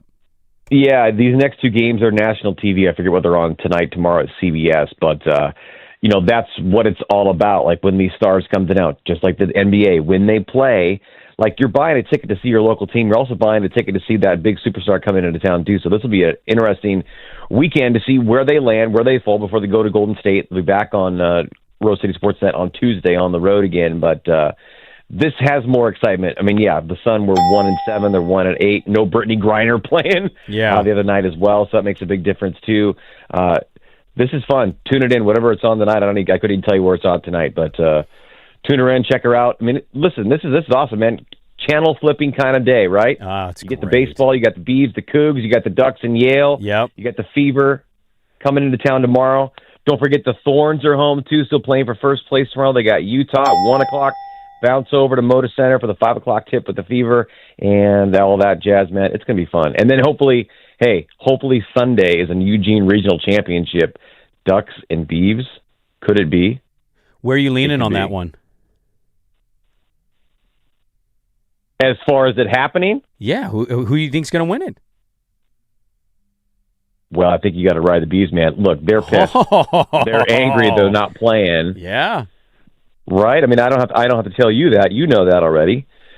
Look, they want nothing more than to go down there and spoil that show and win on their home turf and go down to Austin and see what can happen in the Super Regionals.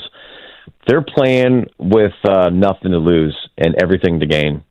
And so they got the mighty Cougs, though, Mountain West Champs Cougs today at noon. We'll see what happens there first. But it's a double elimination deal. Even if it isn't Sunday, if it goes into Monday, so case it may be.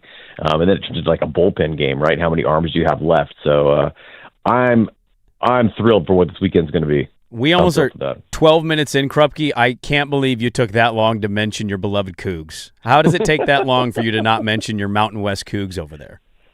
Oh, my gosh. Mountain West, you've been nice for a while. Let's all move on. I do like the fact that your Beavers have a football schedule and you know what channel they're playing on and what time they're going to kick off. And it's May. End of May, we already know. It's delightful, isn't it? Do you like the 2014 playoff idea, by the way? I haven't asked you that before, but do you like this super expansion of the playoff that might be happening to the sport?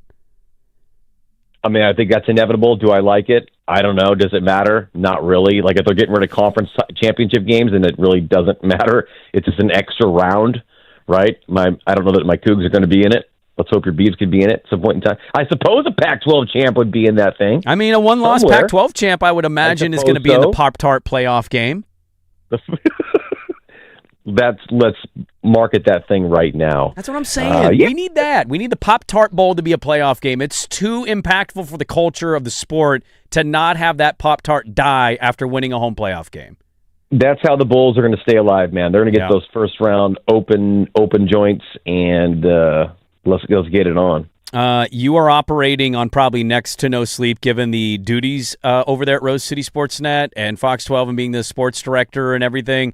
How are you balancing having 4 children who are also actively involved in sports?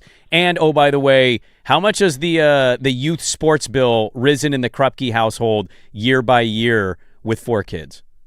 You know me. I don't play the club game. We don't do that. We don't do the travel ball stuff. It's for some people, not for everybody. Yeah. Hey, recreation is still there. It still teaches. Be involved. Build your community, and that's where we're at. Okay. We got All-Stars coming up here for Willow Creek softball here. We're getting into it right now. Oh, we got an All-Star in the household? District tournament. Oh, yeah. Oh, okay. Yeah, better than her dad ever was. So. I was going to say, probably got it from mom then, right? Definitely got that power and pop from mom for sure. Yeah, well, my anger to the dugout for sure. We're looking forward to it, my man. Thank you for hopping on. I know you've been super busy, but it was nice to catch up with you. Keep crushing it, man. I really enjoy everything you guys are doing on the Rose City Sportsnet. We look forward to some good Fire basketball this weekend. Have yourself a delightful weekend covering all the things, dadding it up, and we'll catch up with you soon. Can't wait till Dirt and Sprague are on the Rose City Sportsnet. Oh, hello. Oh, my. What a dirty little tease there. Okay. Well, I think you just started it. There we go. We're pitching it now. Dirt and Sprague, Rose City Sportsnet. Give him a follow at Nick Krupke on Twitter, sports director, and doing a hell of a job on the Rose City Sportsnet as they get ready for Angel Reese and Caitlin Clark. Thanks, Krupke. Love you. All right. Love you too. There we go. Go Cougs, go Beavs. Look at that synergy right there. Good stuff from him. It is going to be a busy local weekend, as he notes, with the Eugene Regional. And, look, the local sports are great. I am looking forward to the back-to-back Fire, the Eugene Regional stuff. Also, let's not omit the almighty, we got a Game 7. A Game 7, the 2 best words in all of sport between clearly the 2 best teams in the NBA Western Conference playoff picture. I'm trying to go to tonight's game. I don't know if my schedule is going to allow it. I'm trying to work that out. I'm going to miss the Caitlin Clark game, unfortunately. I definitely am going to catch a Paige Beckers game. So I'll be watching mostly the Fire on television this weekend. along with obviously the Eugene Regional. I think most people are in the same opinion too. It seems like the takeaway, Krupke and Parker both picking the Beavs to win the regional, which could be the death nail of the old mighty prediction markets. But I think we all are kind of having the takeaway. And knock on wood if you're with me, Ducks Beavs with the real stakes of the regional is all we are after here locally. Do you know all the players? No, you might not. Do you know all the other players on the other team? No, you might not. But it doesn't matter. You turn it on. I'm watching Wake Forest and Kentucky in the studio. Oh, I just turned on Georgia Tech. I can't name a single player on this team. No. But it's regional baseball. You got Omaha on the line. I'm looking forward to what's happening down in Eugene. You've got it's do or die time. And I want to see Georgia Tech. There's a lot of people picking Georgia Tech. They're the number 2 overall seed behind UCLA. They won the SEC, didn't they? Didn't they beat Georgia? The ACC. Or the ACC. Who did they beat? They beat Carolina, North Carolina. I think you're right on that. Okay. I think you're right. So, yeah, there's a lot of people think that Georgia Tech is a wagon and could find themselves playing late into June in Omaha. Worst case scenario for me is coming Monday, Ducks have beaten Beav. And lost to the Cougs or something? No, win regional and go to super regionals. Yeah. And then I got to hear Hot Pants McSparky Spark over Exactly. there brag about baseball as if he knows anything about his own team. Yeah. That's the worst case scenario. Yeah. We come in and we win. I'm going to be like, well, I mean, yeah.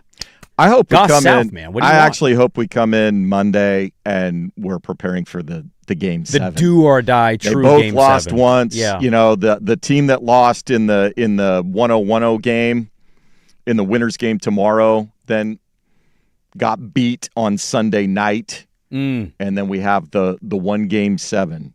That'd be great. Because I'm going to guess, they don't like to play those too late because obviously. I feel like those are afternoon games. They're most afternoon of the games. time. It depends on how many there are because they'll stretch them out. So if there's 3 or 4 of them, then it could be the slightly later 4 one. or 5 in the afternoon that starts. If there's not many of them, it could start at like 1 in the afternoon. That'd be great. Be great Monday television for sure. Yeah. But a busy little weekend for us locally. The Caitlin Clark impact this weekend as everybody descends into the Moda Center Saturday night. And I don't blame anybody for going to that game. She's only going to come here once. Hopefully she plays. She didn't play in the last matchup. And I just tell you, as somebody who's gone to some WNBA games, checking the ticket prices for Caitlin Clark game versus fill in the blank, literally anybody else, it's like double the price. Well, and is it Nick alluded, let me go see what. He said it's on a national television. He wasn't sure the channel. Let me go look real quick. Is it USA? I think the Sunday game might be on. You mean the Saturday game? Or the Saturday game on like CBS or. Like main CBS? Yeah, That'd be great. Come on. Update. Let's go. You can't update live. When you need it to be updating live, that's usually when it goes wrong. Saturday, May 30th. Yeah, it's on CBS at 5 o'clock. Dude, that's literally. Caitlin Clark is playing in this game. I know, but it's Game 7 of the NBA Western Conference Finals. Gotta have some counter programming. I'm NBC. not split screening. I'll tell you that right now. One game will be on the iPad. The kiddos will be keeping an eye on the iPad. I'll be right there kind of keeping an eye on it too. Game 7's got to be a main screen, right? Am I wrong on that? Yeah. The standalone Game 7 situation? I'm actually... You can't split screen a Game 7. I know you kind of did in your life. You Timbers did on one side, and then you came back and watched, quote-unquote, Game 7 between Dodgers and Blue Jays. What if that is Ducks Beavs? That's a 6 p.m. first pitch down at PK Park in the winners I'm split bracket. screening Caitlin Clark in the Duck Beef game. I hate to say this. I'm not going to be coming off as a good local supporter here. It's Wemby and the Thunder. This is like saying, are you split screening? I know it's a different season, but like, this is Allen Mahomes for me. What do you mean? It's a league MVP against who I thought was the MVP. He's 22. He's an alien. Like, it's a standalone Game 7. You need multiple screens, not split screening. You need multiple screens. Yeah, you're right. Okay. For me, this would be if I didn't have something I had to be at for work or whatever. Yeah. I'd be finding a watering hole like the best, like. Oh, you're watering holing it up, huh? I think so. Okay. Yeah. I like the comfort of controlling my situation instead of going, can I get the game on that channel? Yeah. I've been in that. I was just in that situation at a bar. I was like, hey, can we get that game? And he's like, yeah. 25 minutes went by. I was like, can we get that game? And he's like, oh, yeah, I totally forgot. And then he finally gave me the game. And the lady's that's like, why you got to get there early. I was there before the game started. Oh, okay. And somebody thanked me for doing it multiple times. Yeah. But it was a busy little bar. All right. Let's Sprague the line. If you want to send in your Sprague line sponsors at 503-864-6326. We can Sprague the line. We got Game 7 we can talk about. We can pick a side in the regional. I don't think it's going to be a shocking development what side I'm picking for that. Back with a little bit of Sprague the line coming up next on 105.1 The Fan.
On the Fan Sports Network, 105.1 FM and 1080 AM. The Update is brought to you by A&E Plumbing, Heating, and Air, serving Portland, Southwest Washington, and the Gorge. Online at A&E Heating and Cooling. It's hard to stop a train. First on the Fan, it's hard to stop the Canes right now. Game 5 tonight. Carolina hosting up 3-1, looking to join the Vegas Golden Knights for the Stanley Cup Final. Hurricanes all-time 9-0 in franchise history when they're up 3-1 in a best-of-7 series. Only twice did those even go to a Game 7. As for the Canadians, They are not good in these situations. Historically, they are just 3-20 when trailing 3-1. They have been outshot by 71 shots on goal by the Hurricanes this season. 5 o'clock on TNT. How about this? A discovery in a new study published this month in the worldwide famous Fish Biology magazine. Big subscriber. Are you a subscriber? Big fan of the fish. Oh, I love fish. They have found a new species of a ghost pipefish named for its uncanny resemblance to the Mr. Snuffleupagus woolly mammoth. Wow. If you look up the ghost fish from and Mr. Snuffleupagus, you'll find that it looks exactly the same. Wow. It is a strange-ass looking fish. Resemblance. Man. There Yes. you go. All right, there's your update from Sprague and Swag here at the George McCoy at Warren Allen Sports Desk. Don't call your mom. Call George McCoy at warrenallen.com. This is the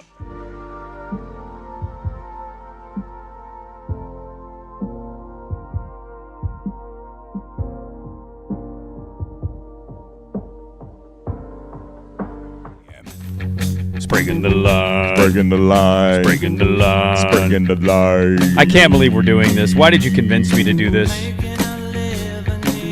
Give me a second. My vibes just checked me out. I had to redo it, and then we got these one login protection things. Yeah, I know. Every time you try to get into a different... Security. Yeah. Security. Sprague the line. You want to Sprague the line on this weekend's sports events, and you said you've got the Oregon Eugene Regional? Yes. Here, let me read a couple real quick. Sprague the line brought to you by WWE in Sport, Texas versus Texas Tech, and Dirt versus Mr. Move the Team on the main card. That might be changed to Sprague versus Mr. Move the Team. That's a good one. Sprague the line brought to you by Mr. Move the Team. And the odds, Bill likes the nickname still being better than winning a Sprague pick. I don't think telling him the nickname and then following up with the I don't think they're moving thing, I don't think that was maybe the best sandwich recipe I could have possibly created. By the way, good correction. Death knell, not nail. Thank you for the correction there. That's the Rose. Nip it in the butt. Yeah, no, we Bud. nip it in the bud. Yeah. The bud. I still have never objected to the butt, though. Not nip it in the butt. You don't bite a butt? What are you doing? All right, what's the Eugene Regional? I'll see if I can find more sponsors first game here. noon, ESPNU, Oregon State, Washington State, the Beavs, minus 298.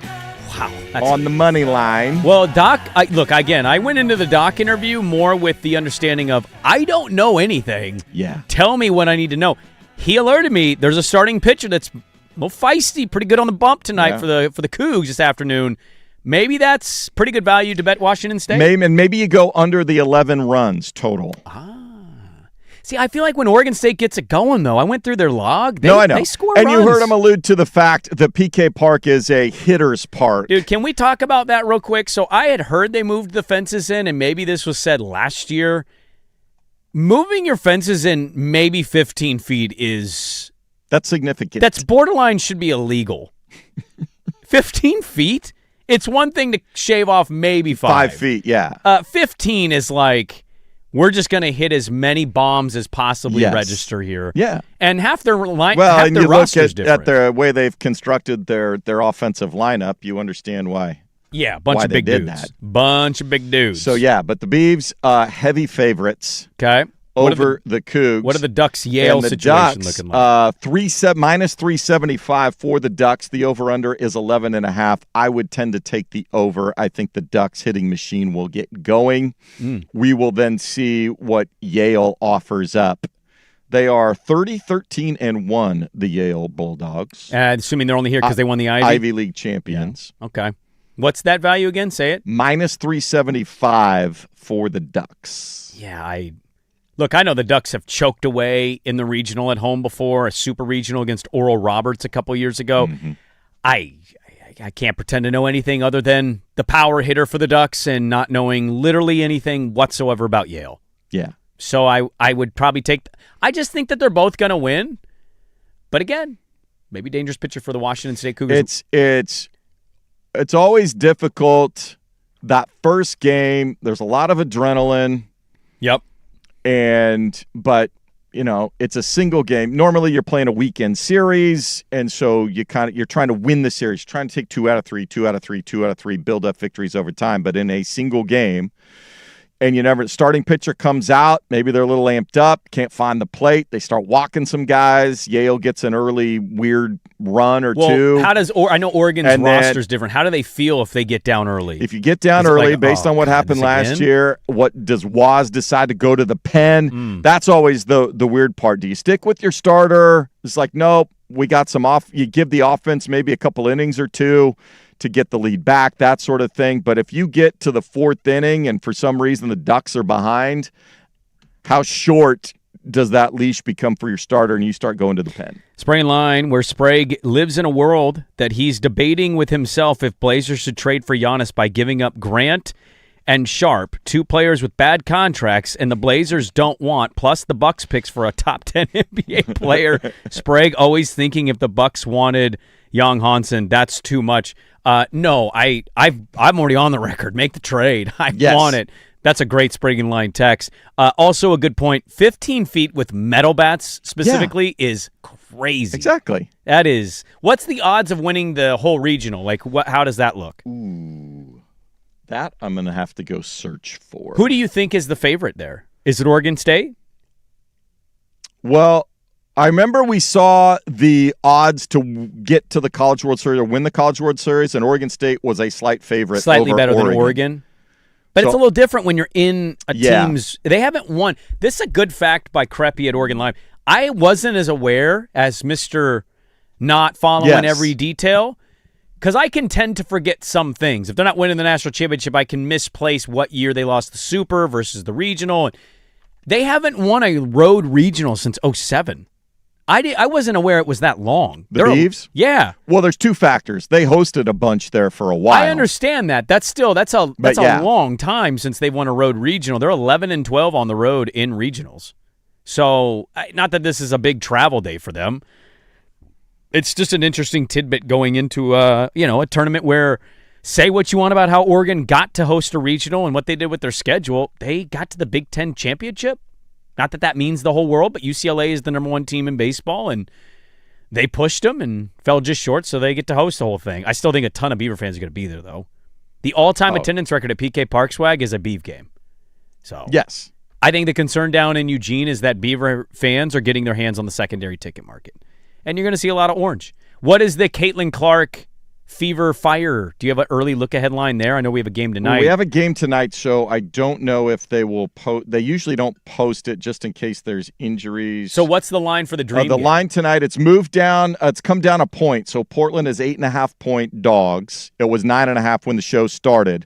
On the official injury report, you have Carlton and Sarah Ashley Barker. Are they questionable? They're listed as questionable. I don't know how you win the game if they don't play. If they don't play, that's their leading scorer and big one of their source best of role offense players. That's out of there. Oblak, I believe, is out or listed as questionable too. Taya Oblak. I hope I'm saying that right. No, I think you do have that right. And the Dream have some good players. The Dream have Dana Powpow's having a nice little season for herself. Yep. All right. Well, we'll have to kind of wait and see, I guess, on the Clark game. And then Game 7 line is it still Thunder minus 3.5? Let's go look. Thunder. Because somebody actually texted in 3.5. Somebody texted this in. Let me find it here. Give me just a second. It was like, I'll be at the Fire game Saturday, NBA game, Game 7 on my phone. You going to be able to pay attention if it's on your phone while you're at the game? I find that to be a hard balance. I think the thing, too, is... because WNBA games are 40 minutes, 4 10-minute quarters. Yeah. So it should end. If Game 7 comes down to the wire, the Fire game should be over early fourth quarter, mid fourth quarter. So maybe you hop from there and to I'm a going to bar. guess the TVs in the concourse will have that game on.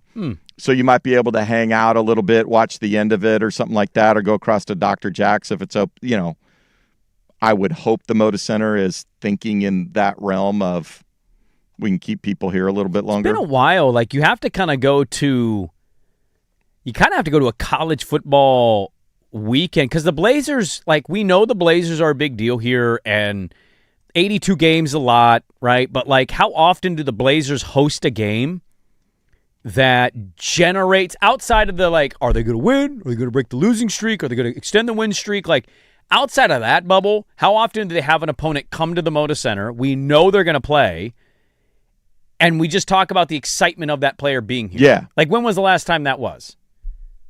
Kobe's last game? Wemby's first game? Maybe Wemby. Because I went to that game. That game was pretty exciting. Like, just to see him run around and move. You're like, what? So, like, it doesn't happen very often where this is a really unique circumstance of having as much as you can at this point of the sports calendar. Was LeBron's first game as a Laker? Like, I was at that game. There were so many media members at that game. They sat me in a section I didn't even know existed. I was eye level with Bill Walton's like banner. I was like, what is this? That game was pretty nuts because that was also the Nick Stauskas game. Sauce Stauskas. He ended up having, I think, 24 in that game. So that's a good one. That's a good example, I would say, of him becoming a Laker. But you got the Eugene Regional paired with two pretty, one very popular player and one is basically the face of the league. We don't get this a whole lot on our sports calendar locally here. All right. I have gone to – so the Ducks are slight favorites to win the Eugene Regional. This is from FanDuel. So the Beavs are higher favorites to win the title, but the Ducks are the slight favorite in the region. Yeah, different sports books. Yeah, so very odd. I think that's more, if Oregon State does get out of it, you trust them more to handle a super regional and know how the process works, maybe. Ducks are minus 135 for the Eugene Regional. Oregon State plus 145. There's some value there on the Beavs. Yeah. Yale is plus 1,200. Actually, Wazoo is a bigger dog than Yale. Wazoo is? Plus 1,600. Very interesting. Yale is plus 1,200. I'm gonna kind of lean on somebody I trust. I'm gonna say Doc Parker knows what he's talking about. They like being on the road. You can get plus money on the Beavs. Yeah, if I can get plus money on them, and I think that they're gonna have a semi-home game there because I think Beaver fans gonna show up and show out with the orange. Yeah, I'll take plus money all day and just trust the process of that, I guess. All right. So good stuff. We got a Game 7 ahead. We kind of buried the lead a little bit on this. We've done a lot on the Eugene Regional. I don't have much more to offer on that other than wait and see. We've got the Caitlin Clark Mania out. Now we have a Game 7. Dude, Wemby and the Thunder, you want to talk about excitement? This is everything you could want as a sports fan, even if you are very, at best, lukewarm of the NBA. Game 7 with defending champion and 22-year-old alien freak, that's... If you could have told me that was what it was going to be, I would have signed up. In fact, I'm pretty sure I did in our preseason picks. I took Thunder, Spurs, Western Conference Finals, but then it got here, and I took Thunder in 5. And I thought they were going to be able to do it by winning yesterday because they would have won 4 or 5 games. But here we go. We got Game 7. Wemby had a really good Game 6. They got it from Dylan Harper. You look at the Thunder. I don't know if J-Dub is going to get it going, and Jalen Williams, he didn't look like somebody that could play. Played 10 minutes, had 1 point. De'Aaron Fox is limping. A.J. Mitchell has been out now with the calf injury. Very interesting and exciting, I think, matchup in sports this weekend in a Game 7 between two pretty big, obvious juggernauts there between those two teams. I'm looking forward to it. I'm looking forward to it. I will record that, and when I get home from the Hops game, I'm hoping to – I'll probably know what the score is. I'm okay knowing a recorded sports score. Yeah. I'll still go and watch the game. Unless it's a total dud, one of those like the Thunder Knicks. won by 20 or Spurs won by 30. Yeah, you're kind of wondering what happened. Then I'm like, there. okay. But if it's tight, if it was back and forth or it came down to the fourth quarter, I will go back and watch it. Well, we know your recorded history is you know the result. You may not watch it at all. Some on the internet speculate that that's the theory in the Jason Swigart house. All right, let's wrap it up. We'll do that next on 105.1 The Fan.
All right, there we go. Getting you ready for the weekend.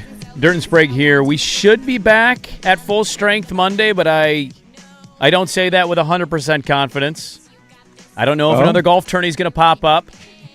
If he's got a flag football game scheduled. You just never know with the Big D, man. You never know. Should be back to full strength on Monday and have some reaction to some of the stuff happening over the weekend. I did see some side little notes that I didn't get to today. Oh, okay. Got a few minutes here before we sign off. Mitchell Robinson had surgery on a pinky. Surgery, but he is going to play right pinky finger. It's going to be, he's going to have a little brace for it, and he is going to give it a go. Maybe that'll help his free throw shooting. Well, I saw the report. It can't get worse. Yesterday, they were doing like a whole deep dive of the timeline recovery, and I'm like, I mean, I know a pinky broken sucks to grab a ball with, but like, it's the finals. He's going to play. Why are we even doing this? Yeah. And then today they're like, he's going to have a brace on. I'm like, no kidding. Mitchell Robinson's not missing the NBA finals. Got till Wednesday. Knicks fans, they almost are, they're waiting too long. I think this is like eating at them to continue to wait. I know their team wants these two teams to beat each other up, but like we're getting produced emo Knicks songs now, and Ben Stiller's commenting on them. New York, go! It's like, okay, all right, here we go. I haven't delved into that until we see who they're going to play. I don't think hot take, doesn't matter. I really don't think there's an advantage one way or the other between the Thunder or the Spurs for them. If they're going to do it, they're going to have to pull off an upset. And I think they're capable of doing it because they're a little more healthy. I know Mitchell Robinson's peaky is a big deal, but like he's not really much of an offensive threat, whereas De'Aaron Fox's high ankle sprain seems to be bothering him. Jalen Williams doesn't seem to be able to play basketball. A.J. Mitchell has a calf strain that makes everybody nervous when that part of your leg gets hurt. Yep. Those are real injury concerns. Mitchell Robinson having his pinky braced, I don't know if that's high on the pecking order of concern, but it sounds like he is going to give it a go.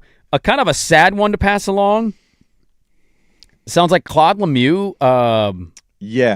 He passed away, it was announced yesterday, and then we found out it was from suicide. Yeah. He carried out the torch like 3 or 4 days ago, didn't he? Yeah, for one of the for Montreal's playoff game. Yes. And there was no, I mean, that's the thing about that is like you don't know, and that one it caught a lot of people off guard. And, it did. Very sad, tragic story that popped up yesterday in regards in the hockey world of Claude Lemieux, one-time great player who we just saw carry out the torch for Montreal's home playoff game. Yep, and it'll be interesting to see what comes out of that. If there's CTE, obviously has been a big thing for the NFL. I don't know how much with hockey that's been. With that in general, I think everybody does the right thing. As physical a style of hockey as you could. Call a hotline, I think, is where people kind of go with this of like try to do the best you can to reach out to people and make sure they're doing okay. And not everybody wants the attention or a conversation about that. And obviously that's a tough conversation to have. But I think that one caught so many people off guard. And it's a very sad story to pass along. It sounds like, did I read right, the breaking news? Sinner is out. Is he out at the French Open? Did I read that correct? Yeah. So yesterday, he was up 2 sets and led like 5-1 in the third. He was a game from advancing.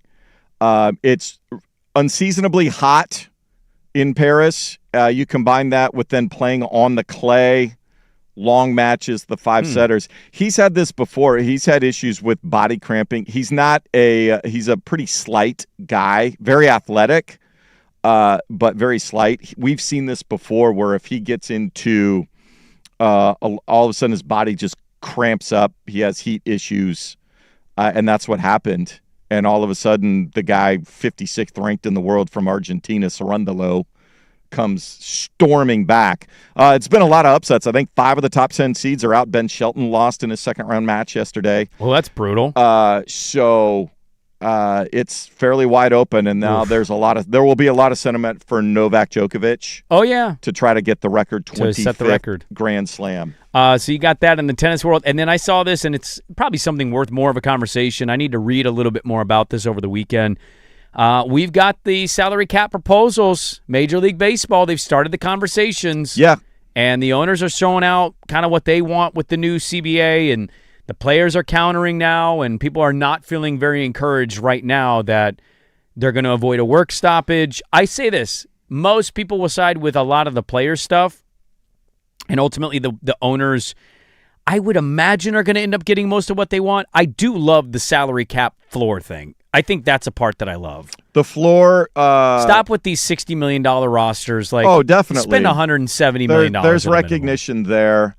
I think the players, though, they're just all history shows the players will not accept a cap on the maximum salaries. If there is a team, I totally Yankees, get it. Mets, Dodgers, whoever, that wants to spend $750 million and they want to sign, 4 different guys to $400 million contracts, that there's mechanisms for them to do it. Well, Rosenthal wrote a really interesting piece before we got any details. I thought it was fascinating. He basically said most of the owners want it because it increases the value of their franchises. Yes, and those are the ones that aren't spending money. Well, yeah, but then he notes in the story, like, Steve Cohen is so far negative in what he's done with the Mets so far. And look, he's super uber rich. Yeah. But it's like, to be dead last and to be as bad as they've been and that far down in the red, it's eye-opening to say the least. You also had Sacramento pop up as a potential expansion West Coast Bay City. I don't know how real it is. I don't know if Major League Baseball wants anything to do with Sacramento when you have San Francisco. They've been hosting and operating a Major League team for a couple of seasons now. But you know how that's going? They're dead last. They're actually not showing up to these games. Yeah. They're selling most of their tickets to the opposing fan bases. So even the fans in Sacramento, if we had the A's for 3 seasons, say what you want about the A's, do you think we'd be dead last? I think we'd show up. We'd go to the ballpark. I don't think I'm rooting for the A's, but I think we're showing up. Yeah. Sacramento's been terrible, at least according to the report I read yesterday about Sacramento jumping into the fray of wanting a team. They said they have the money. They've got the group. They'd either demolish the current ballpark they're playing in and build the new one, or they'd build one right next to it. But many in Sacramento are like, that would be a stupid mistake. That ballpark's like 40 minutes in traffic away from the real downtown of Sacramento. Why would you do that? So now there's a little bit of a debate of where you're going to put a stadium, but just to be noted for local purposes, Sacramento jumping into the West Coast fight along with Salt Lake, Vancouver, and Portland. I don't know how Vancouver works because they can't get a soccer stadium, and I know Major League Baseball is much bigger than MLS, but it's interesting. They're struggling with a stadium versus how does the baseball I don't know if work? that's the current ownership of the Whitecaps wanting their own soccer-only stadium, because they play in the big dome where the CFL football team plays too. It's an ugly-ass stadium too, isn't it? So they probably want something that's outdoor, probably has some natural grass, that sort of situation. Right. But I don't know if the owner's not equipped of their own to do it versus some different group that would own baseball that maybe is more well-heeled. Yeah. We'll have to wait and see on it, but it's another West Coast-based team that is jumping in and competing against us and Salt Lake, which I still think is kind of the favorite here. They got their S figured out, and we're still bickering about funding. If you missed any of the show, thanks for hanging out with us today, but if you missed any of the show, we had 3 interviews today, and we all made them feel a certain way. We had emotions running rampant. We had Mike Doc Parker, Bill Oram, Nick Krupke, and we had a delightful little time. Dirt should be back on Monday, so we'll hang out with you and talk to you about the weekend that was, the Angel Reese Caitlin Clark Mania, the Eugene Regional. We got more NFL stuff to get to. We'll probably dive a little bit into this baseball stuff, and a Game 7 on Saturday, and NBA Finals will be set come Monday. Thanks for hanging with us today and chiming in at the Fan Text line. We'll talk to you guys bright and early. We got the Firm with Harris and Meringue. That's coming up next. And Dirt and Sprague. We'll see you Monday, 6 to 10 a.m. on Portland Sports Leader 105.1 The Fan.